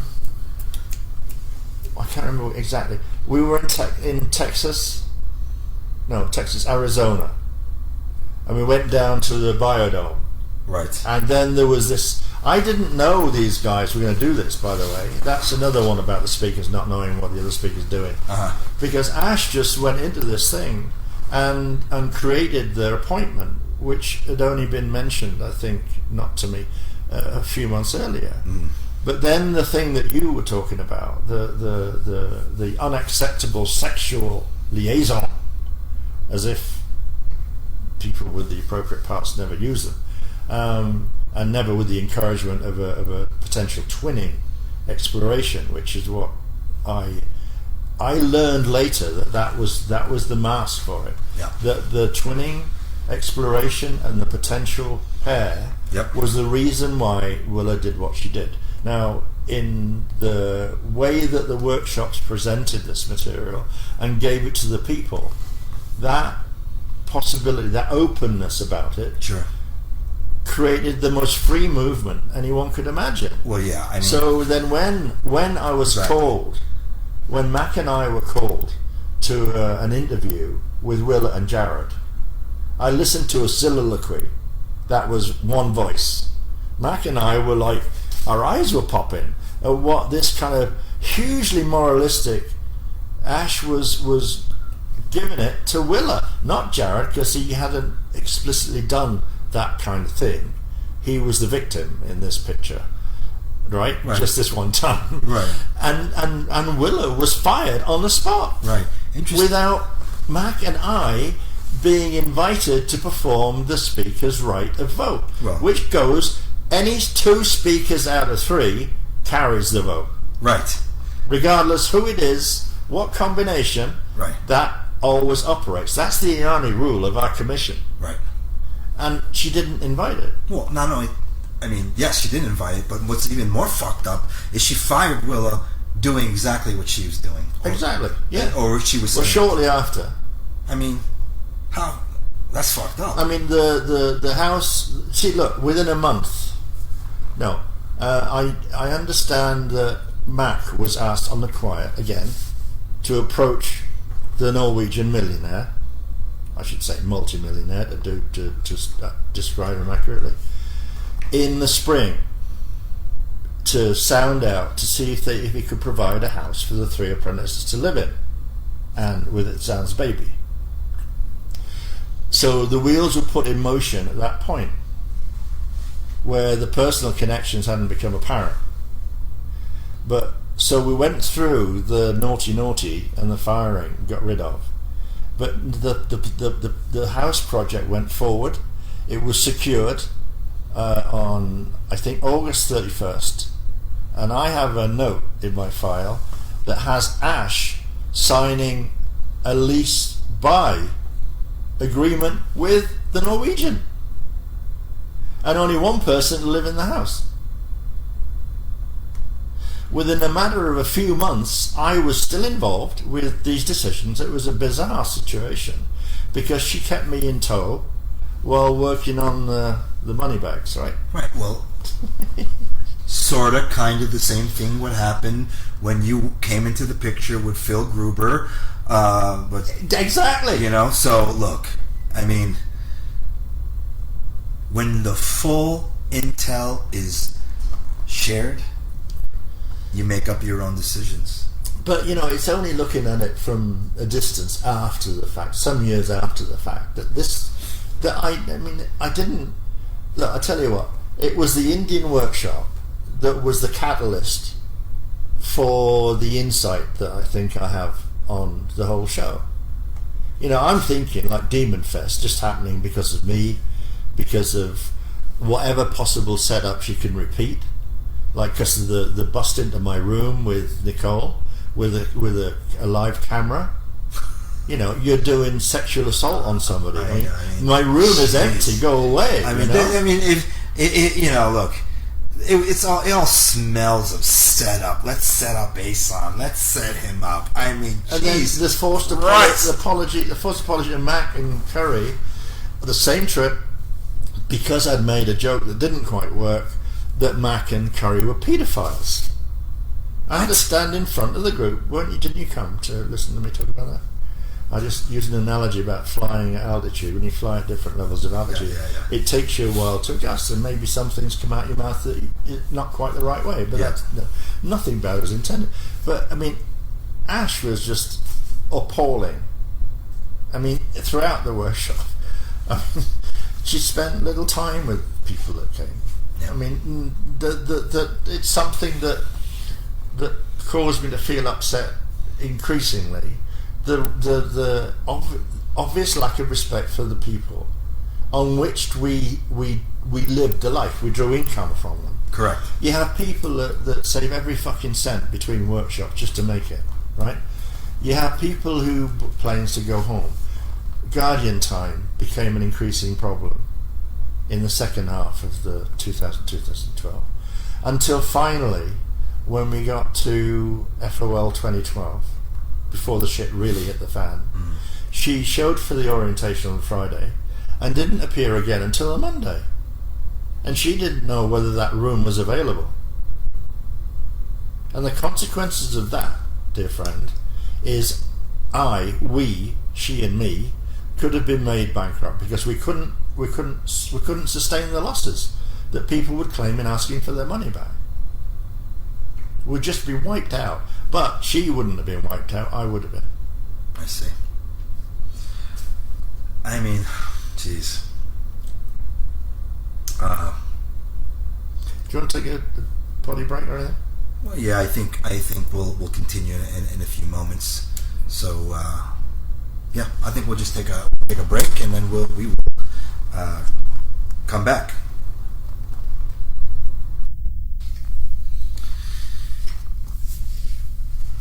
Okay, this is the second part of our chat. So, Asan, you want to pick up? Yep.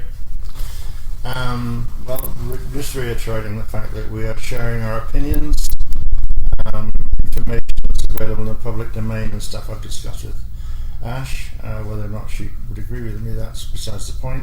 My position is that this is just my opinion.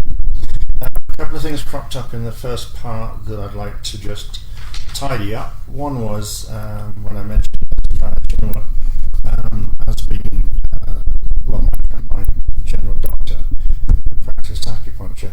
Chad Williams is the name of the guy who, I think Chad is his first name, but Dr. Williams certainly, because I have confirmations in my evidence file that how long he treated me, how badly my case was, and so on. Anyway, his name was Williams. That's what I wanted to clear up. The other point was when I was referring to Ash's youngest son, an extraordinary post that occurred on the evening of May 27, 2012, the day before the defamation of speakers 2 and 3. There was a wider message that he was putting forward about his life or not life with his mother, but he ended the entire thing with this quotation from Ephesians, which I wanted you to read because it sums it up beautifully. This is Ephesians 4:31-32. Get rid of all bitterness, rage and anger, brawling and slander, along with every form of malice. Be kind and compassionate to one another, forgiving each other just as Christ God forgave you. That is just, whose hands working through this? Because he had no clue. That was the youngest son.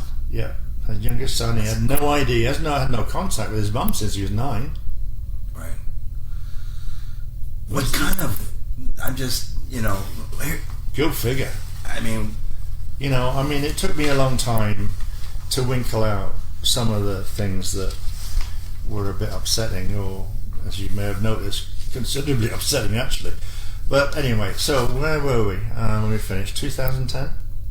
Yes, we're. Okay. Why don't we go over some?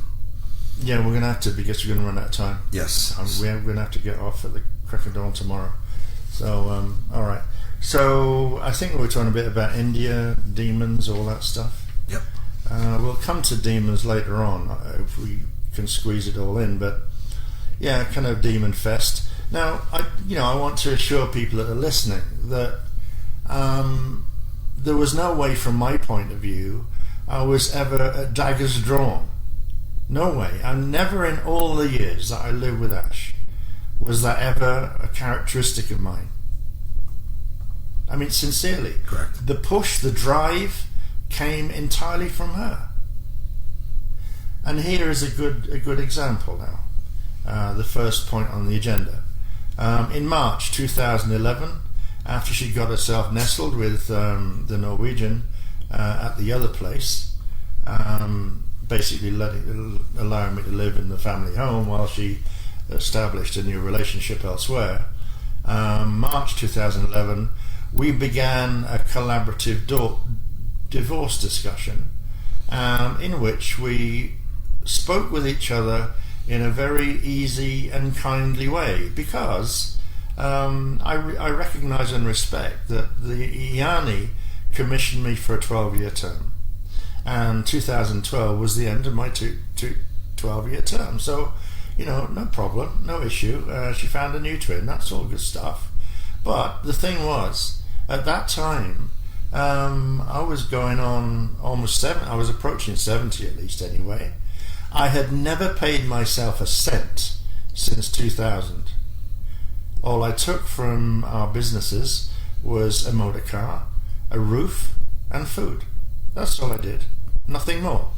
Meanwhile, Ash is telling all you guys that she never had any bloody money, which is a downright lie. From the day that shortly after we came back from England, she had a private, personal, do what you like with $1,500 out the bank, plus 2 credit cards, a personal one and a business one, and she knew how to use those all right.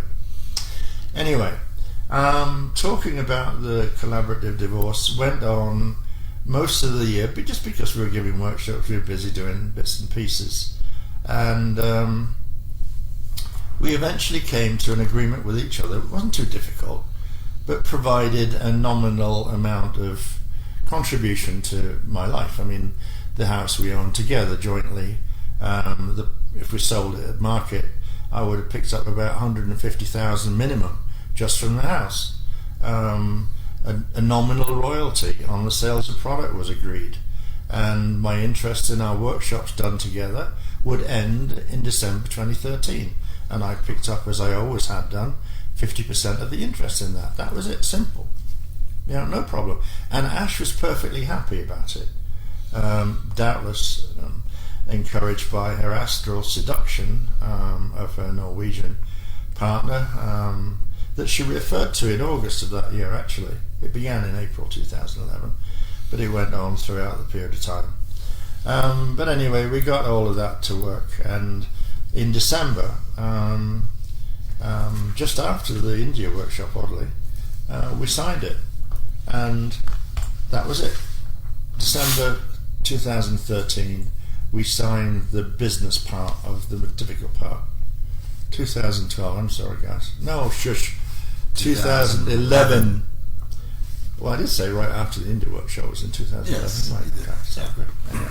So anyway, we signed the collaborative divorce agreement happily and amicably on December 13th, 2011. Now look, the point in this is that all of the mess, all of the destruction, all of the pain and the appalling destruction, the offence to the people, the support, everyone, it could have been avoided. There was no need to put everyone through it. Correct. And I want you to know I didn't do that. That was all her. And all her, we discovered shortly after, because everything proceeded as normal. The December FOL came and went, and almost didn't make the workshop, as I was saying earlier, happen. February they went to Oslo via Dublin, presumably to do the first stand in Svalbard, and they stopped over in Dublin. There's an unfortunate incident with another female KSer, I'm told, before they returned. And on their return, Ash presented me with an 11-page amendment.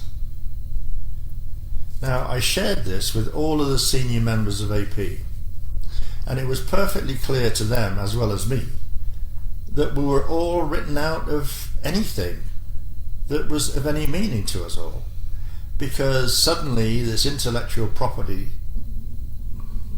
nomenclature arrived into the conversation. Everything was hers. Right. Universally, you think that's right for her to claim it like that? Well, it's the information belongs to the Ioni. Thank you. She frequently in workshops describes herself as an humble scribe. A scribe I've heard produces that a too. literal translation. Correct. Intellectual property, I beg to differ, doesn't hold, but I didn't argue with it. Right. Right. I was beginning to develop my state of shock, to be honest. If you read it, I hadn't done anything. I mean, it was all about her. Really, I'm not kidding. Right. 11 pages all about her rights, her property, everything. According to that, if you read it, I hadn't created a code entirely in my life. I hadn't showed up in 2000, got hold of an insolvent situation by the scruff of its neck, established a business that I ran to begin with. Then it grew so quickly that I had to co-opt Gruber and Montauk Mark to help me. And I created a just-in-time situation so that the orders that came in by Friday of one week and the cash that came in became the cash to pay the fulfillment of the orders. So 60-70% of the cost would go to the supplier, and that's how I kept them happy. And the rest of it was a little bit left over for us to pay the mortgage and the rest of it. And I ran all of the business until we left 2 years later and went to England. That was when Mac took over the AP. That was when Ireland was already running, and they stayed running all of that until we left. But then, Georgie and Australia came online, and the guys in South Africa soon after. Right. And that was largely a result of Noel being so helpful, helping advise Tammy and Mac in how best to produce copies of DVDs. Correct. And once that was proven in the States, that model was shared with everybody else. Now, there's a lot of other things that went on as we grew, but me and Matt talking about what extra could we do to extend, to proliferate the teachings beyond the workshops. And the Amendi series classes came up. Eventually the KT, Kathara team, grew from that, and they did a phenomenal job. So, this has all been pushed aside. This didn't happen. Right. In ET's eyes. It wasn't being written about. It wasn't being considered. Nothing. And it's not just me, it's the other guys. And what happened, the other guys came a bit later, and that was horrendous. So, while this is going on, the all of the kerfuffle about, the India trip, the collaborative agreement being signed, the going to Oslo, playing that dude that is always in a Big Adventures that Andreas referred to him on Workshop. I don't know what you're talking about. The Egyptians, the TV guy, the movie. Harrison Ford, Oh, right. Yeah, that kind of thing. Anyway, so the bottom line is that the new proposal that she brought forward would render me homeless and penniless. And my only option would have been to have left willingly or unwillingly America, go back home and live with my 90-year-old mum, whether I wanted to or not. Right. Basically, that was it for me. And within a month, 1 month, March 2012, I sent a letter to her, copied to Darlene, that was entitled Natural Limits, and it set out for us how we were insolvent. We were technically insolvent. And to trade whilst technically insolvent in the UK is criminal. Right. Right. And so I was laying out for her the kind of budgetary constraints that we would have to live with. And that includes the fact that I was forced to remortgage our property in the prior November of 2011. So, it was a chaotic time for me. And we were losing organisation. We were losing sense, we were losing purpose. Because the control was being taken away from me. Some people like Ash talk about control as if it's a bad thing, and it is between a man and a woman if it isn't. But I'm talking about business, and business needs to be managed. And it was becoming not managed, and that expresses later in their own circumstances, which I won't comment on because I don't think it's my business. Anyway, April came by, we had the meeting, and a meeting was called with Mac, in which Mac was challenged in various ways. But I know that the root of that was not as it was described. I know that as the Norwegians progressively got more and more involved, that they discovered that the status for Espen Moen, who did the Aura Earth project, he needed more of a business status rather than just the money that was being bought with. He was riding on the back of the money that the other guy was putting in. But the stock holding made a difference. So they wanted to change the rules around the stock holding that Mac had been given as part of a package. Right. Norwegians. That was the issue. There were other things going around it, but that was the issue. That was the immovable object. And a lot of very cleverly things going on with the tape recorder, and projecting meaning into what the tape recorder may or may not have recorded, adding, introducing meaning to something that didn't exist. Correct. Which we saw quite a lot about that in later months. So this is when the narrative is really adjusted to satisfy the purpose, someone's purpose that has not been declared. And I'll just recap and then continue the chronological account now, so we won't be going backwards and forwards with each other. But first I want to say I flatly deny attacking Ash in any way, at any time, with my feet, hands, objects or anything else. Much less so the intention. I never had intention ever to do anything but serve the work. But the characteristic that we both shared, which was not enjoying being redirected or even accused of being wrong about something, was a bit of a red rag, and we both had a piece of that in our shields. So I'm not doubting, or not denying that fights occurred, but far less frequently than she accused me of. Right. And meaning derived from those events that far beyond the actual events themselves. So that is cleared up. I hope anyway. I'm not going to talk about it anymore.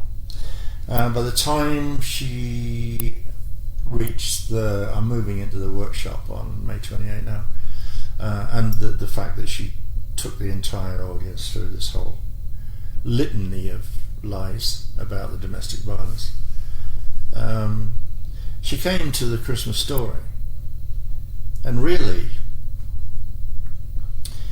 if you just stop and think about it, it's one thing to make up porkies about a human in the room, all 3D and right. Weak and whatnot, but then you get to the source of the source of everything, the source of the material, the source of people's belief and trust, and you trash it. You start to change it, right, to fit your own needs. That's the whole point. That is the entire point. Spot on, my friend. There were just things that were just ridiculous. A rotten Anunnaki CD plate.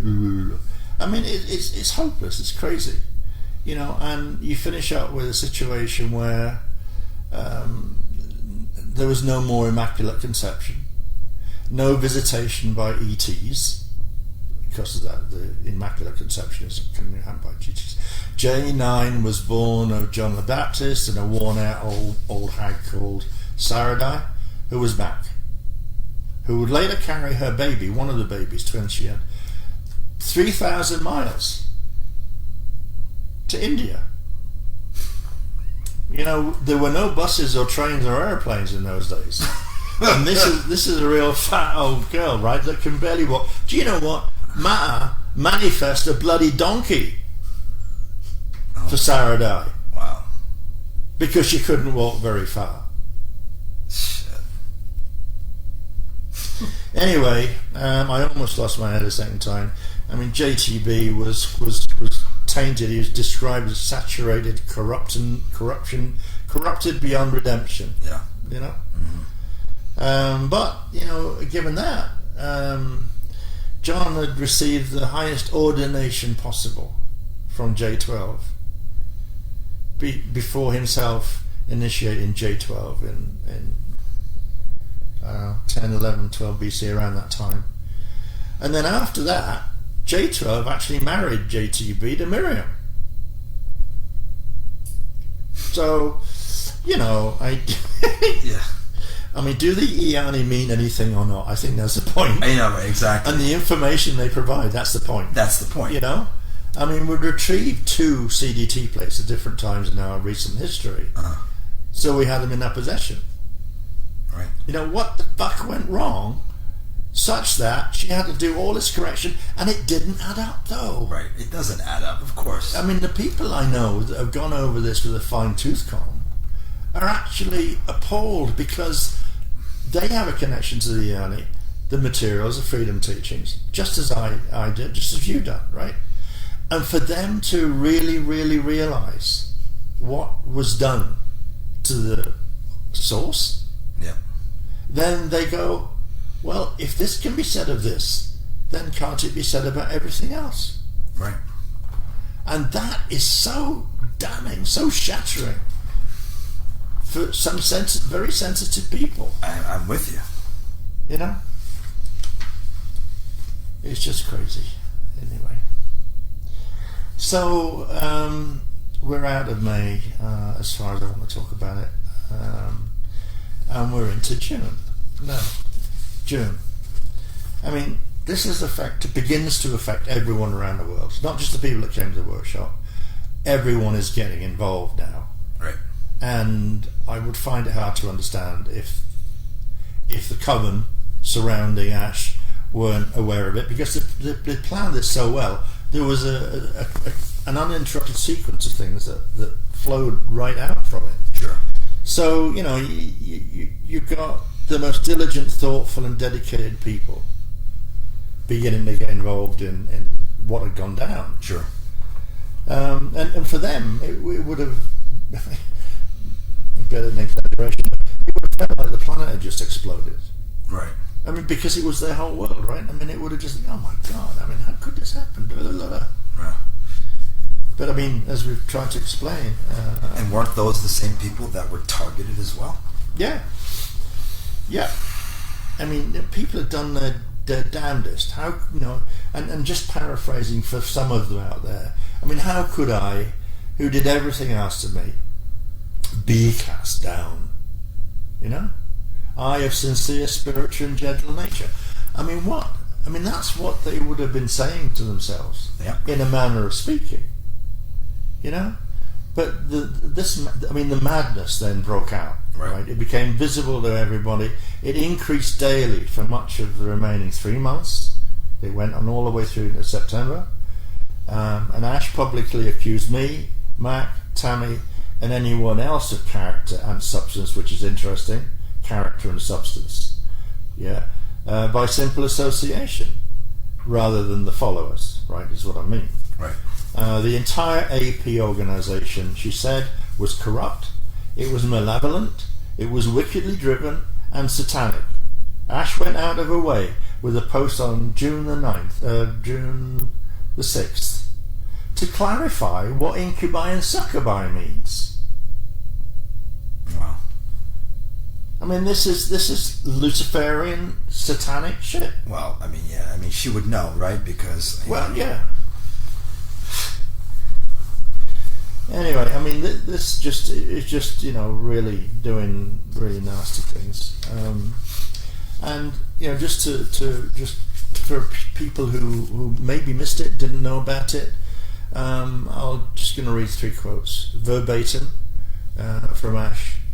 I think they're mostly taken from the June 7th. Taking over the MCOFT's Cathara programs, appointing fatally as false heads. That's an accusation. Intentionally editing out and blocking all legitimate MCO transmissions from August 2011 forward.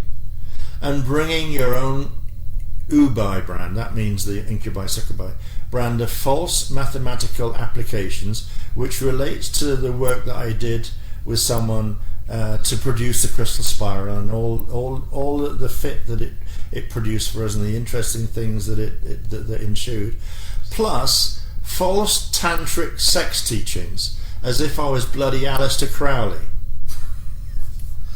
I mean, Aleister Crowley, guys, is someone that had an audience with Thoth in the Presence Manifest and wrote a book, the best book ever written, experts say, on the Book of Thoth, which is the Thoth tarot deck. And he was an expert in sexual sodomy, because the energy that was released for that would open portals, avenues and doorways for the jinn, which arise from the Anunnaki underworld. Give me a break. Next up, preventing the mass psyche awakening that would eventually occur once these missing pieces of history were returned to common knowledge. Twisted or untwisted? We will never know. Another one. We attempted to control mass DNA activations to override the April-May 2012 quarantine on the reversed violet and green rings of the host Shield of Solomon. I mean, get a life. I mean, who are we? What I hear is someone trying to just manipulate, her work, her scribing to fit her new needs. Look, I mean, only she could know. I mean, if she knows why things were being done the way that they were done. But this is absolute mayhem. I mean, complete wanton destruction. Right. And no one else was lifting a finger to do any destruction, except for her and whoever there were pals showed up at where she lived. Yeah. They know why they were doing it. I don't know, and I really wish they hadn't bothered. So then, gloves were off as far as everyone's perception of the situation was concerned. Sure.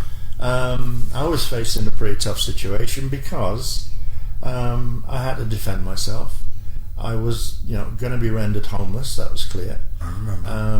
I would arguably forfeit my interest in the property, and so I had to stand. And no sooner was I coming to this conclusion than I discovered that someone had facilitated the removal of $50,000 from the Adachi savings account, which was our own partnership account that related in with AP. I mean, I've got the paperwork here which confirms the transfer, and it confirms her name, and she claims the most ridiculous of claims. I mean, like so many of the others, she claimed that she called the bank manager at Wells Fargo, told her a sob story like she told others and got away with it, and the bank manager, lady banker, said, "Oh, poor thing, I'll help you out. I'll help you override the passwords and relieve the account you want to draw the money from, and put it wherever you want." And I have the account number where it went to. Right. I mean, what I find hard to believe, in other words, put it another way, if she were fully engaged with her own 3D senses, which she was never inclined to do, and understandably, but she wasn't beyond 3D reason, she would surely be able to figure out that people would see that was impossible. I went to see the manager myself and talked to him about it, and he was hysterical. This just wouldn't happen. Wow. This cannot happen in our bank, Right. What is being described just couldn't. So, so stories like, she's frozen out of both the AP and Adachi bank accounts is just another fantasy. Right. When she was writing a post and stuff, Tammy, I think, sent an independent letter, quite a lengthy, very interesting letter in its own right. That was a great letter. Yeah. I read that letter. And in it, she bravo to you, Tammy. Yeah, too right. In it, she says, "Look, Ash, you had it. This is not right. You had money, you had access to the accounts, but you can't play with an AP Inc. account like you do with a personal bank account. You can't run around with a business bank account and signing them for any kind of expenditure you want. Right. It has to be, regulated by the business for the business. Right. It's not actually legal. But anyway. But Ash replied to Tammy's open letter, the same one that we were pointing up there, but not only in a disrespectful way, but a totally unchristic, disgusting sort of tone, with a sort of dismissive, patronising attitude that featured in the lead up to our own shouting matches, typical of how our own shouting things would begin. I could think of nobody else finer than Tams, who would pour her heart and soul into every aspect of the development of our sales organisation and states. She gave absolutely endless love and commitment, way beyond the call. And Tams was she took on any job, she took any on her own. Right. And anyway, reading on what Tammy had to say, we found a point where Ash had obviously tried to recruit Tammy to her side. You're one of us, Tammy, not one of them, Tam. Right. And Tam's just failed to notice that. and she gracefully declined. Immediately after referring to Tammy in really negative terms. So it's like she wasn't aware of what Tammy had said, and went on to say, "Oh yeah, I saw her around at workshops. I didn't really know who she was. I didn't really know what she does, And this woman and her husband had only hauled inventory and mounted a huge product table every workshop. They weren't paid to do that.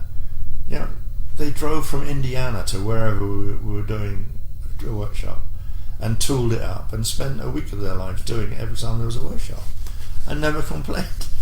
You know? Right, and she says that she didn't remember them? Yeah, she did.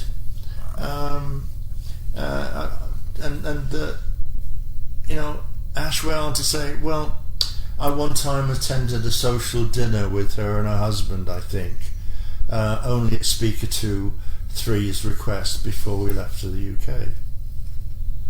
And from then, if you read what Ash wrote, she then goes on to say, I had hoped that Tams would have been able to see the truth enough. Well, she did, didn't she? Well, she sure did. And anyway, so Ash then goes on, still not seeing what's going on, and to quote, she says, Tams was overheard saying that I haven't believed any of Ash's bullshit since 2011. So why am I going to like you, Tommy? Right. Anyway, so other stuff happened, you know, really. She thought she could piss on the mediation agreement, publish more shit like that. Yeah. And I mean, she finally got a bollocking from her attorney. She got called in and told that she got to stop. You know, all that provocation, all that nasty talk to her, she had to stop because she'd do herself harm in the unfolding divorce process. Right. And you know, doubtless, I mean, just a notion passing by that he said, look, rather than doing harm that way, we'll do harm my way, the lawyer, right? So they set about sending me summonses. So I faced 4 summonses, okay, and I'm going to deal with these one by one because they're just historical. Every one has Ash requesting the judge to find me guilty, and if finding me guilty commits me to 30 days in the slammer, Right. in jail. Right. Now just think about what times in jail could mean to my ability to withstand the duration of the divorce that I did. I couldn't see the end. I didn't know where it was. Sure. And I was really struggling for money. The first one, in September 2012, occurred because I'd sent my ex-wife, who I divorced very amicably, no question, no problem. In fact, I gave all of my assets to her and the children. Sure. So I had nothing. I did that to myself. That's fine, under my own management. Right. But for someone like Ash to try and do it to me was not happening under the circumstances. Anyway, rubber chicken, online, funny cards that you can send to people for birthdays. Right. I sent Elizabeth, as I sent before, and for some reason the system picked up all the addresses in the file, in the addressing file, and sent the same bloody internet birthday card to everybody, and she seized upon that. Right. And they raised the summons that I had to, you know, get my lawyer involved. We had to develop a defense. We had to go to court. We had to talk to the judge. Right. Judge finds against Deane. Right. And who's she's go ahead. Yeah, go on. Who's funding all of her lawyers? Well, attorney? your guess is as good as mine, because I counted 4 or 5 the last time I looked. Wow. Amazing. So, you know, other things are unwinding. I mean, she does a financial affidavit, and one of the things she states under oath is that she's already paying an annualized almost $10,000 to see a shrink for PTSD that she'd never visited. And that's the Quinton guy, I think his name is. Ah. So she'd written the financial side of her equation up. You know, I mean, I suppose that's what people do, you know, when they're trying to get a negotiating position, don't they? Right. And then someone said, well, why don't we settle for half of it? And then everybody kisses and makes up. Going, so no, I'm not making a big thing, but it was just that. So anyway, the next summons comes up in March 2013. And this one is scary because she issues a motion for protection,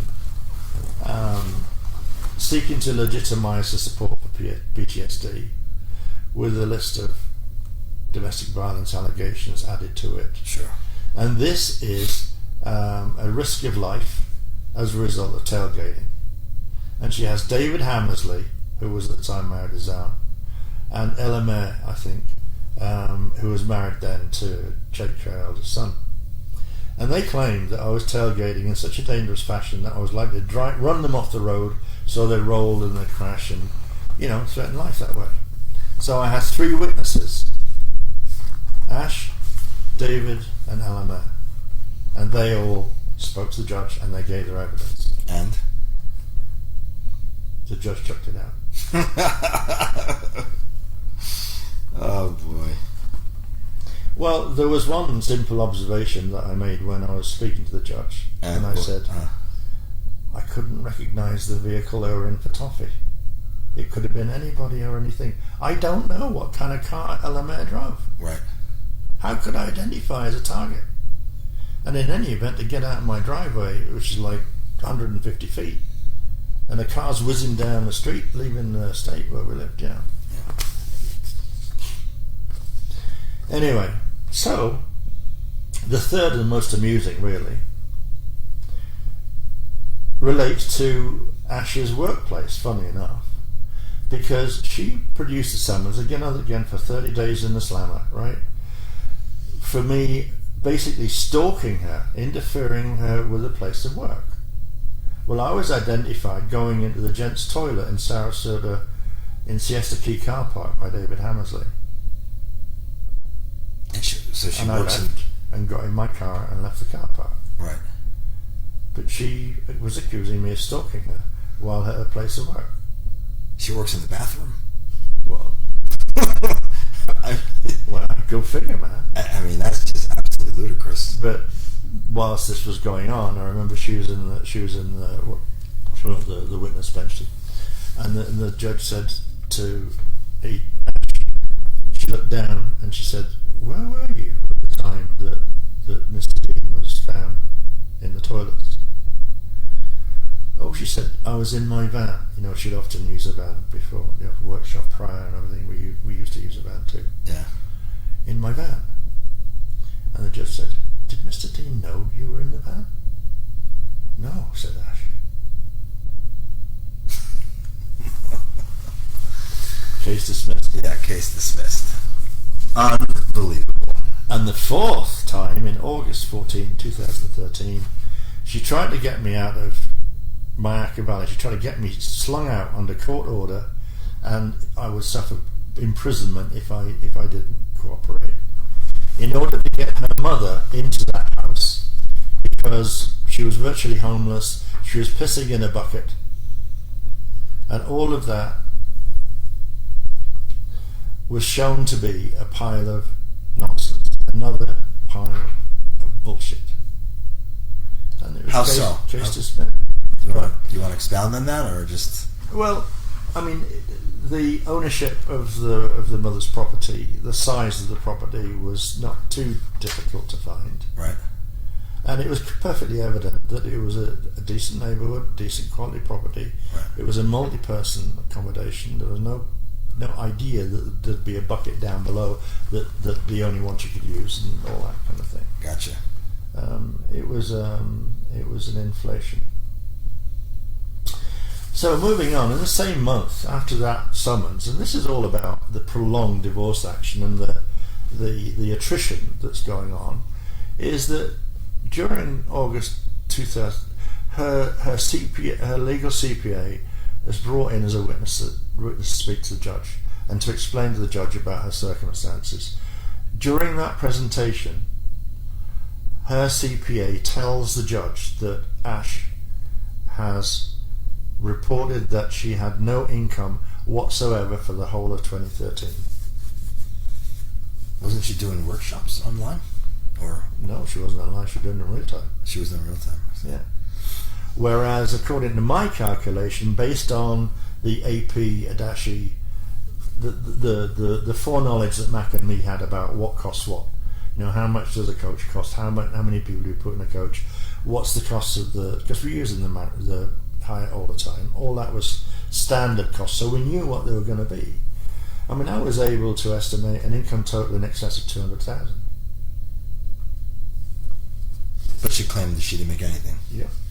That's what her CPA told the judge. So she hid the money illegally then? Well, I mean, I presume so. I mean, I don't know. I'm not saying that absolutely, but where'd the money go? I mean, there was other questions that could have been asked legitimately, and if I'd have appeared in the divorce trial, look, you've seen all these papers around me. Right. This is all evidence that's never come out anywhere. Right. I mean, there would have been mayhem if it had gone to trial, and what's more, I think her lawyers knew that. Correct. And really, there were 2 points of interest: one, to destroy me and not give me anything, Right. or as little as possible, and the other is to retrieve the intellectual property and the copyright, and therefore basically resurrect and continue to run an AP. Right. All right, because they, it seems to me that was what the purpose was, what their objectives were. So, you know, after all this crap goes on, we're into 2014, and I mean, my lawyer is out of dough. He's pro bono for me, Right. and he's keeping his word. He's doing everything he can, but he didn't prove to be the lawyer I thought he was in the first place. But he's a very nice man, Right. and in that respect, he hung in, but it was getting harder and harder for him to do. And the other side were all of these numerous lawyers were never finding a single congruent date. And so the judge was calling for date setting meetings, and they were going, oh, well, I can't make that date. No. She had a third one, and she said, look, you guys, you got to be here. I need you in this court. Pick a date when you'll be here. And she got real tough. And that led to the end, because then we got a date. And within weeks of getting a date, well, not within weeks, in days, Okay. what happened? I got an offer. Kind of offer. Not a very good one, but it would bring everything to an end. Right. But you've received an offer from Ash, right? Yeah. But then everything was duress, because even though we provided, say, the copyright and IP part required the masters being surrendered, Ash, with or without the help of a technically savvy person, thought that we kept digital masters. Technology that was relevant to the period 2014, but not relevant to us producing DVDs back in the day, back in 2000, back in 2004, when Mac and everyone, when we began to, when we began self-production was more or less when we shipped to England. Mac started off AP, and we never produced digital masters. So you see, I didn't realise the reason is because digital masters would enable them to wipe me off the DVDs. I see. And Mac, if she appeared anywhere. Right. So then they could have been sold in this kind of strangely Alhambran, distorted but purist in her mind way. Right. And they could have continued to generate the net value, net, not gross, probably 2 million a year Wow. in product sales if they kept the momentum, they kept workshop going and the word being alive. But I mean, but anyway, but we had sent complete sets. I'd sent my complete set first of all just after the divorce got underway. The next thing that happened was that Ash and the Norwegian ordered 2 complete sets of everything we'd ever produced. One to be sent to Oslo, another to be sent to Pine Island.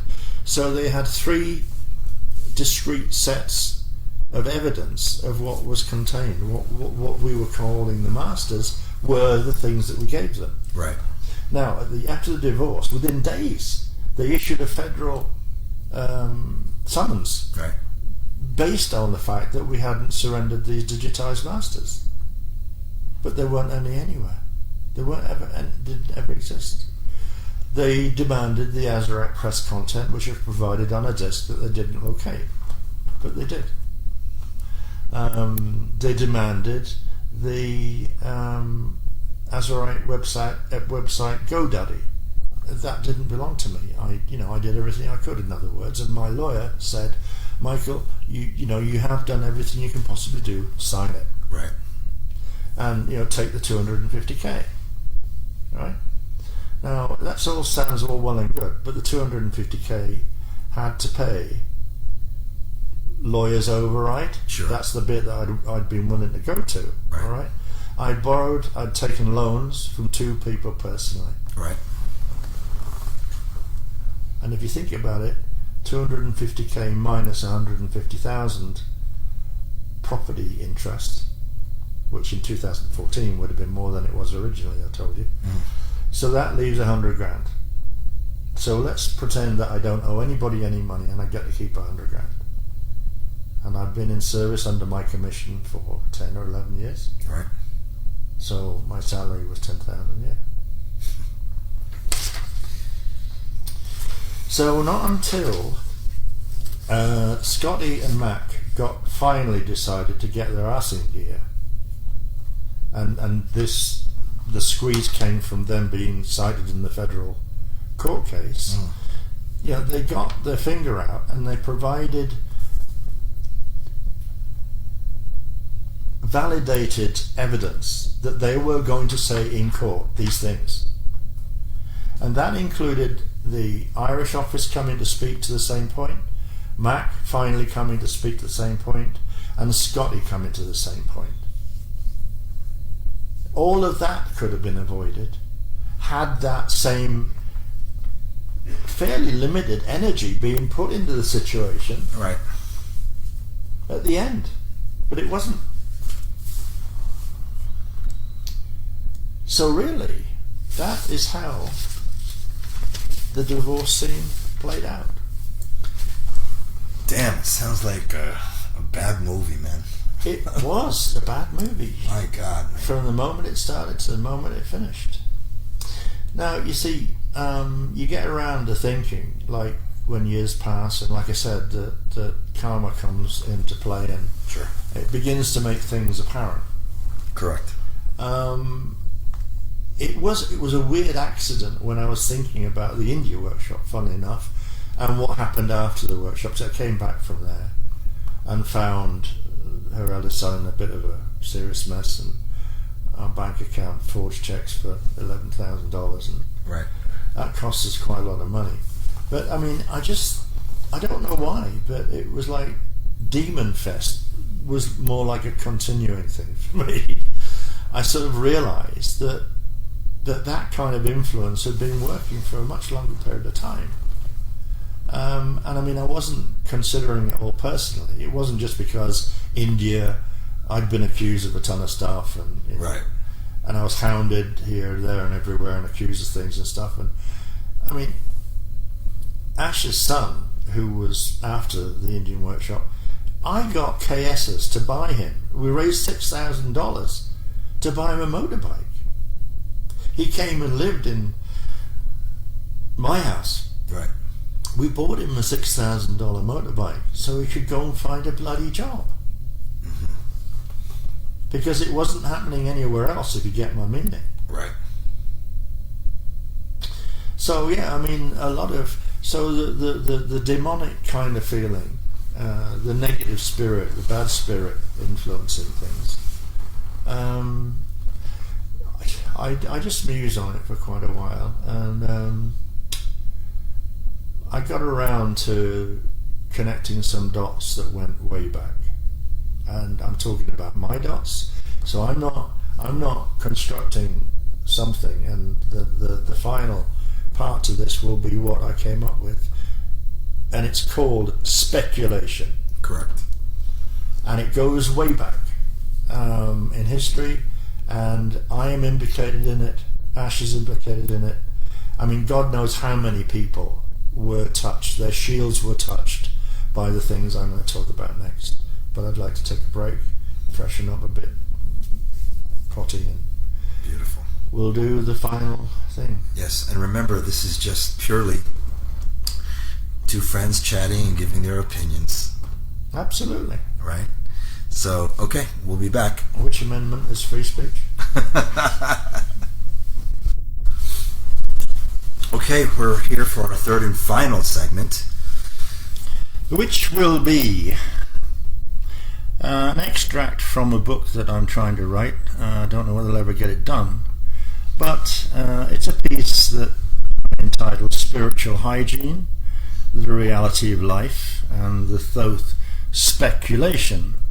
Much as this entire interview has been based on opinion, creative ideas, imagination, good clean thought, hopefully, but nevertheless offerings that may be worth listening to, but ignore them at your leisure. Before going on to the reading, and that's what this section is, I think it's appropriate because it can get a bit emotional. Endings are always beginnings, so before I get to the end, I want to say a heartfelt thank you to all of the Christics, and thank you especially to the members of the Cathar team, the helping groups that have done so many different things to support and facilitate the proliferation of the work beyond the means that Ash and I were capable of providing, for your personal support, for your hope and for your love. Thank you from the bottom of my heart. As I said at the beginning, the earth has been shaken in a big way. The fundamental authority, the Iani, in which we had all implicitly believed, had been overruled by the speech that they had themselves approved. We were asked to believe this against all sane principles of self-sovereignty, the very root of spiritual hygiene. And why? Because every conceivable type of accusation had been hurled in every direction. That's just not the Iani way. We were also asked to believe that errors were possible from the fountainhead of the core teachings, the CDT plates and the example of the Christmas story. We were also invited to share in Ash's change of mind concerning a major contribution made by myself and another I worked with concerning the crystal spiral. More recently, her insistence that she always taught that the earth gender is male, whereas we all understand that the gender of the earth is female. Too many changes, too few reasons, too few acceptable reasons. In addition, you were told to believe that a few of us, amongst the most dedicated people, who the Iani regarded as being in high integrity, suddenly found time, resources and willing labour to set about changing the teachings without limit, such that everyone was suddenly warned off product, as well as a bunch of great people who were alleged to be making the changes. The suspension of all things KT, like ordinations, baptisms, marriages, did just the same, damaged people just the same way, increasing the belief that Satanism was included in the accusations. It was a real thing and existed in our ranks. That is just unacceptable. Almost every one of the many people accused working for love, not money. They all had a few things in common. They understood what self-sovereignty is, didn't believe in what they considered bullshit, were genuine in their involvement, took source seriously, and accordingly their own self-compass. They are what remains of the salt of the earth, in my opinion. Not one of them lacked for awareness of our shared circumstances. We were committed to the Christ in a time of protracted cosmic war, a war that we were or are in danger of losing. And the truth of our situation is that we had taken another hit. We had failed to meet the needs of yet another SAC. We had lost our personal role in a very long-standing and painful battle. This raises the question of self-reliance, self-awareness and self-protection. Three things that cannot be stressed often enough. I birthed into this life subconsciously aware of war, knowing of the earthly tendency to forget. I had laid down the means to acquire reminders of these lessons early on. At a very early age I encountered an Athenian mantis, followed soon after by a sonic dart from an observing UFO.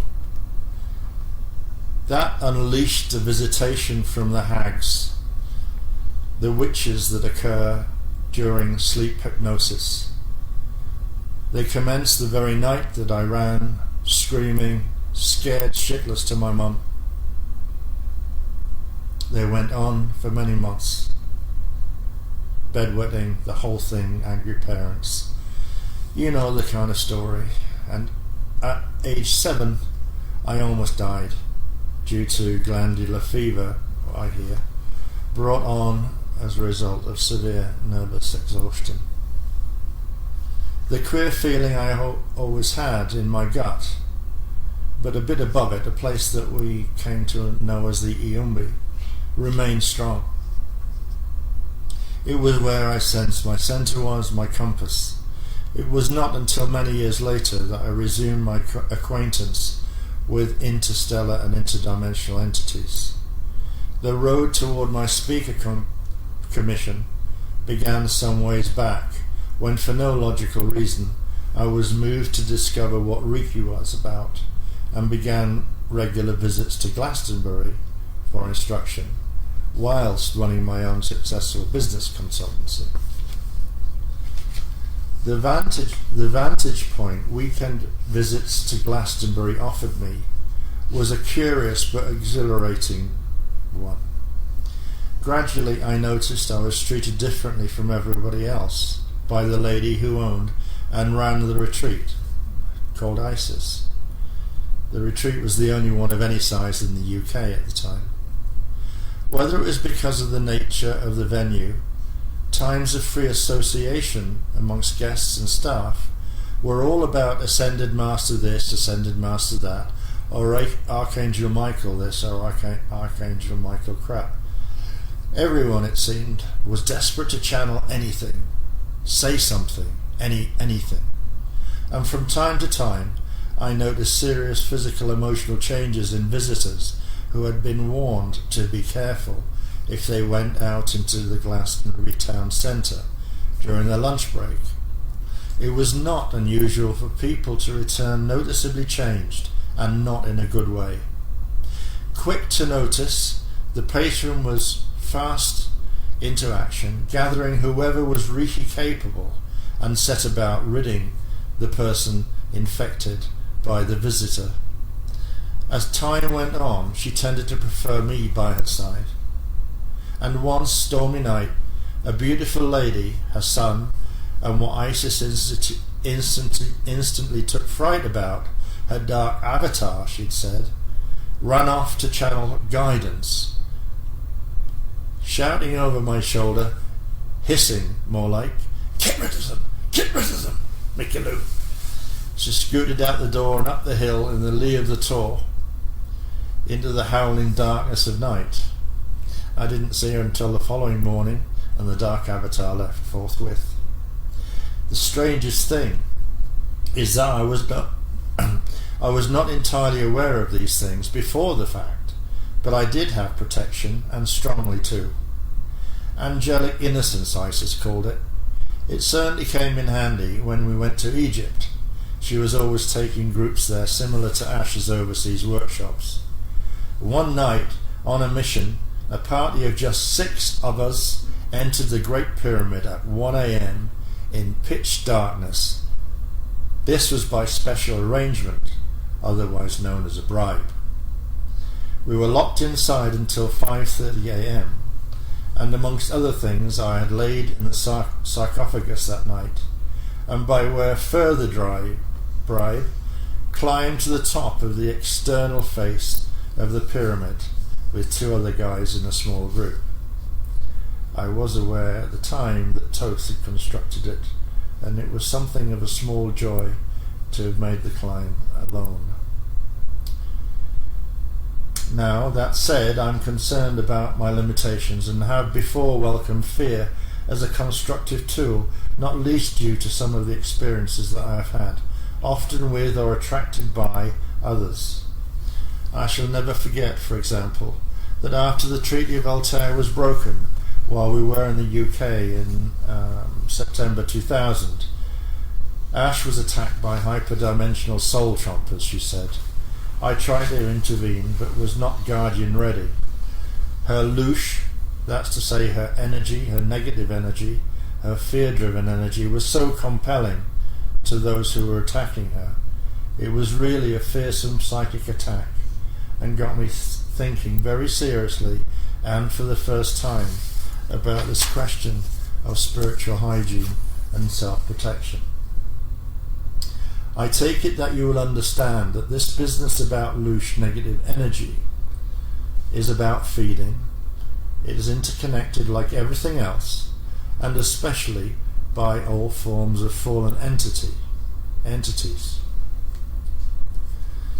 As far as Mother Earth is concerned, this particular phenomena, notwithstanding other fallen angelic races, occurred about 500 to 550 million years ago as a result of an action by the Anu Elohim, who consciously exchanged their genetic capabilities. They traded a minimum 12-strand DNA Christos potential, quite knowingly, into an aberrant 11-strand DNA mutation. They did this purposefully, so they could be free from all source-centered obligations, choices and options. How on earth they came to that conclusion, I just can't possibly begin to guess. But they enabled themselves to explore some seriously hidden options, free of source or founder interference, relying as they must on other life forms in other life systems for their energetic sustenance. The lowest conceivable frequency, the better. With great malice aforethought, the Anu Elohim ensured that the consequence of their serious degeneration could not be intercepted by the Density 5 Brennaway founder races, who would otherwise be able to incarnate into their race line, the Anu Elohim race line that is, and intercept whatever would entrain from their choice. The Anunnaki race was created, therefore, by the Elohim for 3 reasons. 1, to specifically destroy the Turanesium angelic human race. 2, to facilitate the Anu Elohim demonic dark avatars incarnating into Anunnaki bodies to penetrate the lower densities. And 3, to take control of Earth, the planetary stargates of Earth. This had begun way back, before angelic humans were seeded on Earth. The angelic humans were created to function as guardians, protectors and healers of the living time matrix, Mother Earth from Phantom Earth. Also to assist or facilitate bioregenesis of fallen angelics. And that is precisely why the Anu have had such, or Anunnaki I should say, have had such a long, lascivious and incomprehensibly cruel focus on Earth populations for maybe 300,000 years. The regenesis aspects of our purpose has been a particular cause of difficulty throughout all time, by insincere or deceitful parties engaging with a distinct lack of commitment, which has meant that human progress has been retarded if not slowed to a standstill, and in many cases gone into reverse due to further interbreeding and enforced interbreeding, I should add, and metatronic coding. This has finally brought the many competing interstellar groups into some degree of unified expression, to the extent that the United Intruder Resistance raised the war stakes in September 2000 to the most overt level ever witnessed. The Anunnaki, spawn of the Anu Elohim, had been active on planet Earth due to their need for gold, initially. Enki and his Luciferian Anunnaki strain created the Lolcus Neanderthal, which marked the beginning of concerted acceleration of a long line of experimental interference with the evolution of our own species, as well as others, around about 300,000 to 50,000 years ago. And I should say that, interestingly, as far as deceptions or mixed or muddled agendas, that the Anunnaki entered the Emerald Covenant around about the time that the creation of the first Lolcus Neanderthal strain was affected. The particular list of key stages and heinous Anu Elohim Illuminati deeds can be found in Voyages 2, pages 319 through 327, and I believe that Arrayas Productions can supply Voyages 2 in PDF form to anyone who wishes to acquire a copy. However, my speculation is more focused on the personifications, personality and character of one of the earthly leaders of what we are knowingly or unknowingly up against, especially people that occupy special positions, aka speakers. Thoth, amongst many other things, is the only competing source of earthly teachings, just as the freedom teachings offer their own version. However, the Thothian Merkaba is curiously driven by Fibonacci rotation speeds and has no relationship with the crystal spiral. The suggested tetrahedral rotation instructions will not produce the results practitioners desire, that is, raising their evolutionary frequency and their path through dimensions 4, 5 or 6, but instead will deliver the soul to the hyperdimensional demonic residence of the Kirgal, that's the Anunnaki underworld, and in which the souls will be consumed in the Kerbala. I say again, Kerbala, resonant with another Kerbala. However, to continue, this would lead to slow consumption by supernatural entities termed jinn. These have been known for many years to the Arabic and African races. And all I will say is, in passing, is voodoo is perhaps the most known and obvious association between the jinn and the African races, but believe me, there are plenty of others. Jinn are a race of supernaturally empowered beings who have the ability to intervene in the affairs of people, races and planets.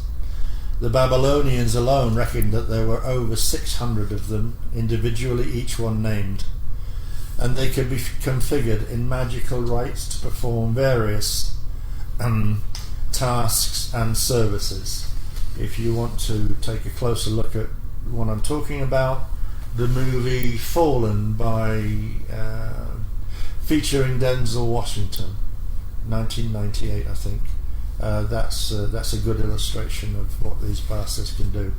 Anyway, returning, in original Gina Abul Sumerian, which is another way of referring to the Anunnaki, the word jinn, when decomposed to its original photonic root, is haine, which means that which mixes power and fear, interestingly enough, an apt description of how humanity has always regarded the reptilian race. In times of war, any effective tool is utilized, and as Sun Tzu would say, war is always won in the mind of the enemy, a quote that is hugely reminiscent of Thothian guile. It would appeal to him greatly. It is said that the lowest level of the Kurgal, the Kabbalah dimension, is the source of much conflict among the Anunnaki and the other souls that become resident there. Whoever has the power in the Kabbalah necessarily becomes master of the other two dimensions, the Kurgal and the Ki. The ruler of the Kabbalah is literally called the eye that sees all things, and sits atop the inverted pyramid. That is to say, he looks up, the eye looks up at the dimensions above it, so it can always see whatever is going on, and retains power and rule at all times. In other words, this is a place where chaos rules and seems to rule perpetually. But I ask myself, where the awareness of such matters have been removed from the New Age paradigms, the spirit world is not given any credence anymore. Whereas just a few hundred years ago, it was recognized as a regular part of life that spirits like consciousness float around, since they're elements of energy, all around us, all the time, looking for opportunities to enjoy themselves, have mischief, and to generally cause chaos at whatever level is that their powers are capable of. So these are much more pertinent to a war footing, but in an unknown sense. And these are the unseen enemy that feed off us. So, it leads to some strange conclusions, like why aren't we starving them out, like removing our loving connection, and to bring this earthly misery to a rapid end. Anyway, put it in its most simple, it is due to the systematic preparation to corrupt and manipulate humanity, which has been going on long before the fall of Atlantis. The architects found there, and I have thought in mind obviously, designed a world for humanity to forecast, plan and adjust using quantum computers, or superior to quantum computers in our knowing, so that the next multi-generational Illuminati steps are already laid down. How governments, mediums for mind control will evolve, die, be involved in war debt and population debt, identifying all and any opposing or competing forces, plan for their eventual takedown within the overall plan, so they can just simply proceed steam ahead at will. They always appear to be the champion of all points of view, all arguments, but in truth none but their own. This is what the Protocols of the Elders of Zion lays out and describes in some detail the methodology and desired outcome for the Illuminati shadow supervisors. But remember, the object of such plans imprison all earth life in ways that are designed to provide endless negative energy for every conceivable negative emotion and mental construct. Want, lack, lust, greed, power are all food for the Anu Elohim and the Anunnaki, who on occasion embody their own forefathers, just as the Zeta Greys will on occasion embody Anunnaki.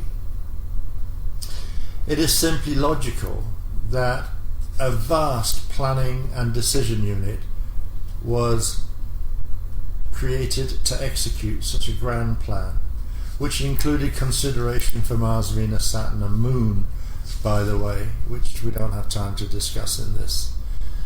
These are the products, the bailiwick of Thoth, the holiest of the holies is the acronym, the most ubiquitous of all characters bar none in the long history of man and planet Earth.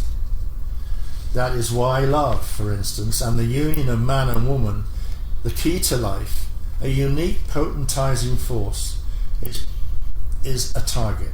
And that is precisely why men and women are such a viral relationship failure.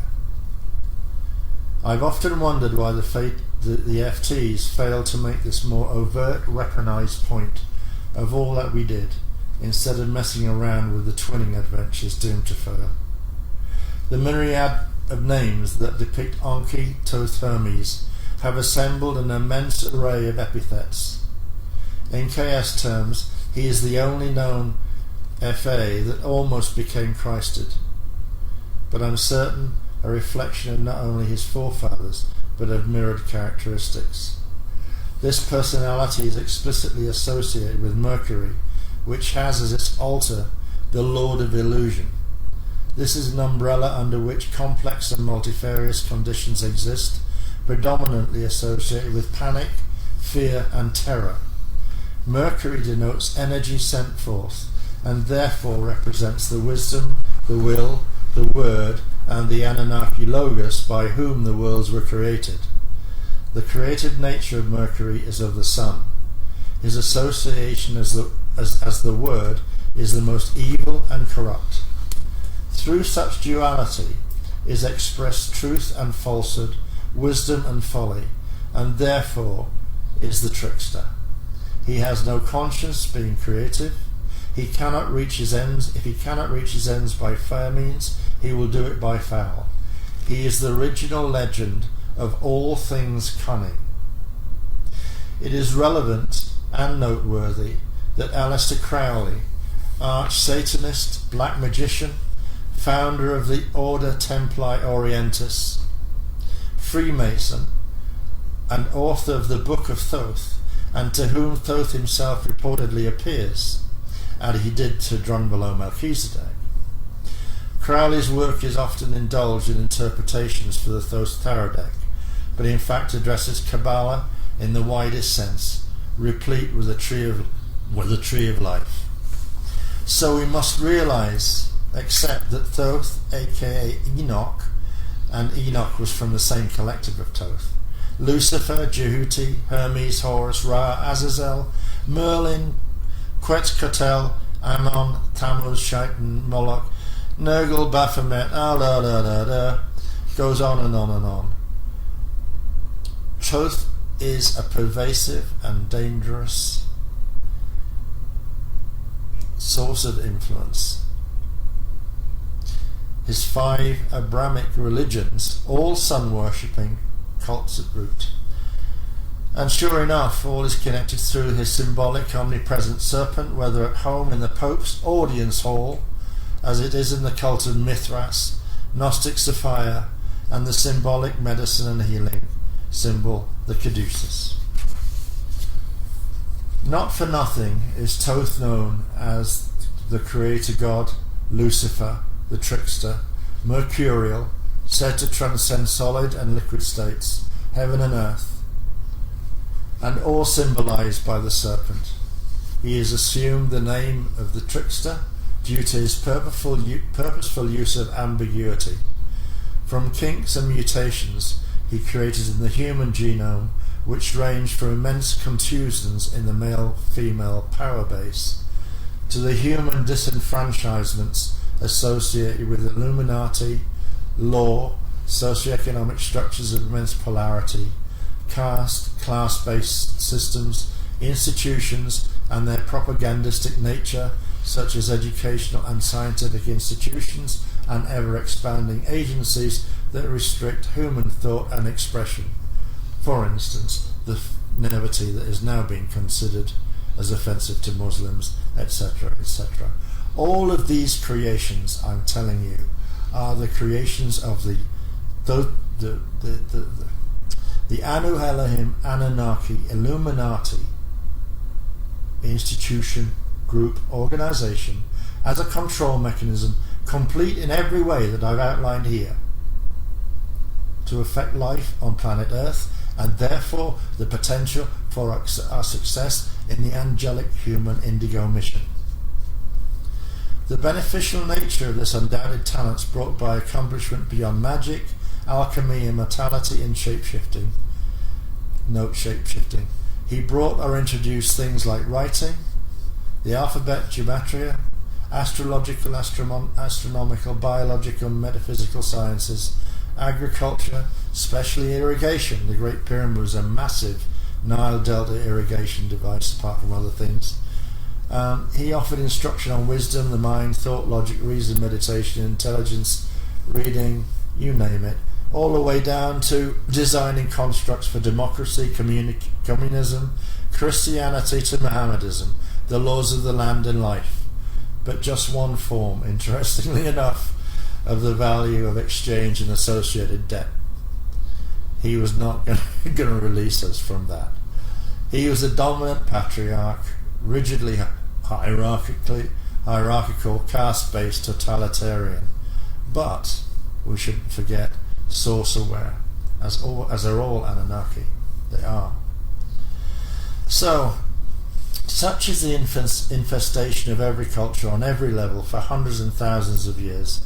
Anu Elohim are the Illuminati, after all, through which Thoth, according to the FTs, became almost Christed. Instead, he chose the Old Testament, Yahweh, Abraham, Moses, Illuminati, and the Freemasonry. Following the SAC of 22,346, Thoth responded in furious preparation for 2012.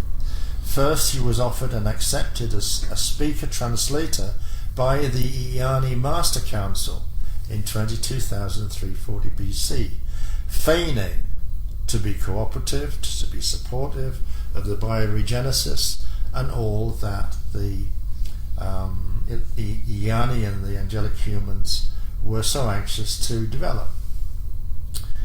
But such knowledge as he possesses creates massive scope for unscrupulous deception, cunning, and wholesale misrepresentation of truth, anytime, anywhere.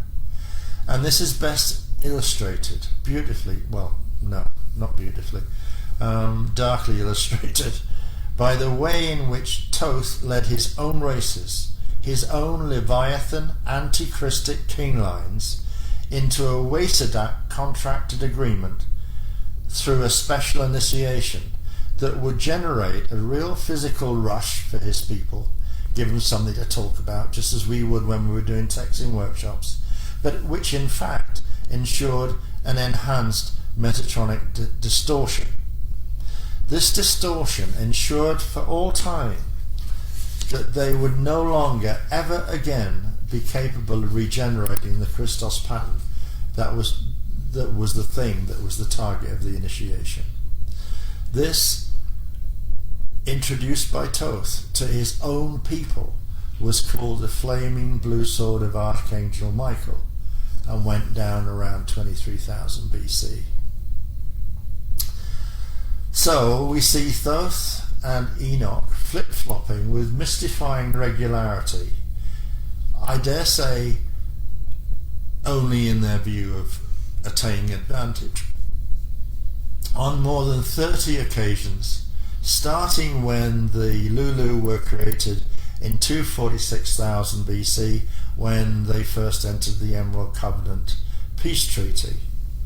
The most recent recorded events was in 1976, when Enki Thoth Luciferians activated the Anno Serpent Appin, that's the Atlantean Pylon Implant Network, which are a crystalline microchip network, which they hijacked from the Guardian technology.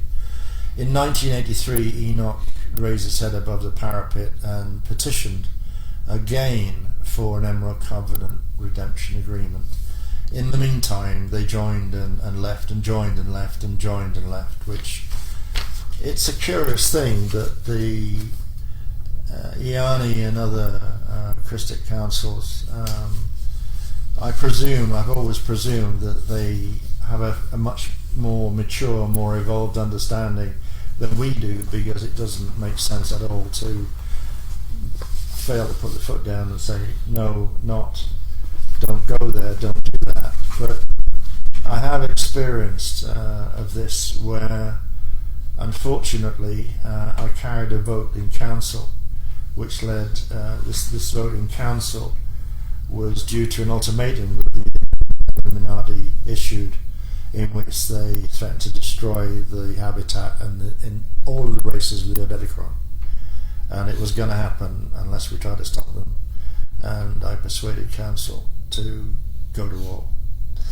And I don't like to remember it, but it led to the destruction of Aramatena. So this is where the connection between speakers 1 and 2 crosses with Toth in an unexpected way, you might think. It gets close and personal in some parts. Just a few years after Toth's dastardly deed, and that I'm referring to the 3 defections from the Emerald Covenant, which occurred from 50,000 BC forward in time, he committed another dastardly deed, and this one is known as the Iani Massacre on Kauai, Hawaii. One evening in spring 2001, Ash and me shared some of our prior lifetime memories. Me hit by a laser cannon on Gaia during the Gaian Wars before being captured, and painfully drained of my DNA. I mean, you can say painfully, alright. She recollecting a terminal event in which she returned to the mineral kingdom, and that was a result, I think, of the red pulse that occurred in Sarasota when all the crystal temples were destroyed and led to the high level of quartz from the beaches at Sarasota. That was 208,000, sometime around that. Anyway, a really striking and gradually painful memory was triggered as we began sharing more memories of the events that occurred on Kauai. Essentially, what happened was Toth and his entourage arrived en route to Nibiru, they said. They requested travelers' rights, and in galactically, there is an understanding that hospitality customs were a vital part of the cultures of the ancient world. So if someone showed up on your doorstep and they asked for, clothing, accommodation and whatnot for a reasonable short period of time, that it would be granted. And so they requested travellers' rights, and the people followed these customs as even a sacred kind of codes of conduct. So it was granted to Toth. The real purpose of the visit was to remove our guardianship of CDT Plate 11. That was what he was there for. They didn't reveal that to us. Ash and I were leaders of this colony of Iani. At some point, Toth arranged for me to be drugged, set up in bed with an Anunnaki princess. On being presented with this tableau, Ash was convinced by Toth, by some magical means, that I was behind some nefarious plan to deny the Anunnaki biospiritual remediation. He suggested that I was taken away for questioning. Ash allowed this, so we would assume that she was bewitched. Really, we've given a history of Toth and what his capabilities are. So Ash agreed. Off you go, Asa, whatever I was called at the time. And so they continued to trust. The Iani women were very innocent in their way. Meanwhile, I was taken off. Toth persuaded Ash and many of the women that they could achieve great conciliation and further bioregenesis by making a return visit to Nibiru for a short while. So the arrangements were made fairly quickly while I was being taken away and questioned, but instead I wasn't being questioned, I was being castrated, because they didn't want me to be capable of any DNA transfer or anything else that could occur in regular copulation. The Anunnaki agreed to leave a contingent behind as insurance. That's very good of them. Our Iani women, left with Toth, who later caused Ash to marry him, only to discover afterward most of the women were chained to breeder slabs, where their DNA was harvested with unspeakable ferocity by the awaiting Anunnaki studs. Me and my men on Kauai were treated as game. The Anunnaki knew well enough how to prepare their sacrificial lambs. They hunted us down, they terrorized us, driving down our frequency, fully adrenalizing our blood, and in many cases anally cording us according to their predilection. That same session, I believe, Ash expanded the Thoth narrative by telling me that when she was about to conceive Alexandra Shantizandra, she became aware, far too late, that her then partner was in full overshadow by Azazel, a personification of Thoth.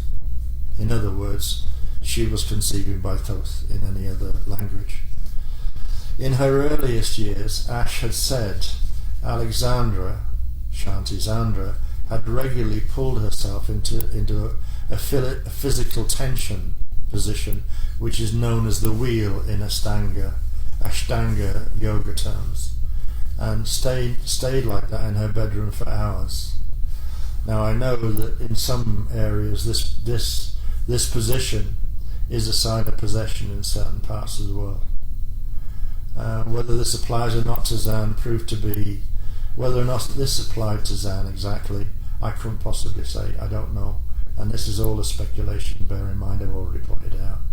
But she proved nevertheless to be spiritually disturbed, in my opinion, and an aggressive child at best, as we mentioned here and there in the rest of the interview.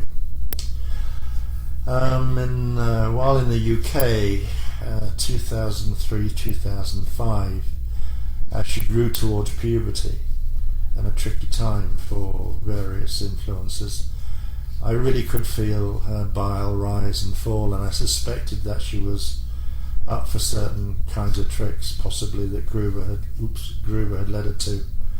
She was channeling the Great White Brotherhood, but it wasn't confirmed by third parties until multiple people commented during and after the Shasta workshop in 2006. During the same UK period, Ash commented quite often that Thoth would pass through the walls of our rented property, trying to seduce her. Sometimes, I believe, using the guise of Pharaoh Akhenaten, to whom Ash had been married and bore a son around 1360 BC. Akhenaten Thoth was ascending Anu populations and excluding others, presumably aware that the Amenti sphere was damaged, and that put his chosen ones at risk. There's much more to that story, but I'll keep this short. Finally, the post on the night before of the that's just a reference to his mum rolling her eyes and using the Ouija board again, so we'll leave that out. In 1996-7, I was invited to the first introductory presentation of the Echo Well at Shambhala, Glastonbury. I was captivated but not captured by the suggestions of science that never actually developed. I worked with Drunvalo, Thoth's Merkaba, but really couldn't get along with it without knowing why. The ugliness of the asymmetric tree of life left me cold, and there was something totally wrong with the self-division presentation. At the time I couldn't understand. I subsequently met and worked briefly with J.D. Stone, Drunvalo and Norman Milanovic. I felt more directed in my own company. Soon after that period I encountered Bilbula and Maya, now Tumid of the Temple of Thoth. These people really meant business, and I realised that Drew was simply blowing smoke up people's asses. The real Thothian power was being expressed through Bilbula and Maya Natumid, who were the strategic force, and they it was that maintained the Temple of Thoth in Crestone, Colorado, which is now being located, interestingly, in Kauai. Working with Bill was very interesting. The sacred geometry of the rational grids was fascinating, but Anu grid work I later discovered. I later tried but failed to make the cut to join the Paraclete Order in the year prior to finding Voyages 2, but their initial quota of 55 members, thankfully, had already been filled days before my application. The point in the above is that Alistair Crowley, Drunvalo, Alice Bailey, Naima Tumid, Phil Bueller, Hertag, Ash, and doubtless hundreds more I know nothing of, have all met and reported a materialized personification of Mr. Mercury Moon God, the great Illumin Onki Toth Enoch. Doesn't such convince anyone of the possibility of direct ? In my opinion, the most appropriate context to view the so-called split is what I would call a coup. However, much as one side has to gain or lose is not the point. How we complete our lifetime is not evolution either. However, there are such things as pique and effrontery amongst personalities of the galaxy, as well as other more destructive emotions that we may observe. This, I respectfully suggest, is the direction that is the most fruitful source, inasmuch as it is the only one which offers any sort of explanation for the interconnectedness of destruction that touched our hearts and minds. What I'm saying to you all, beloved ones,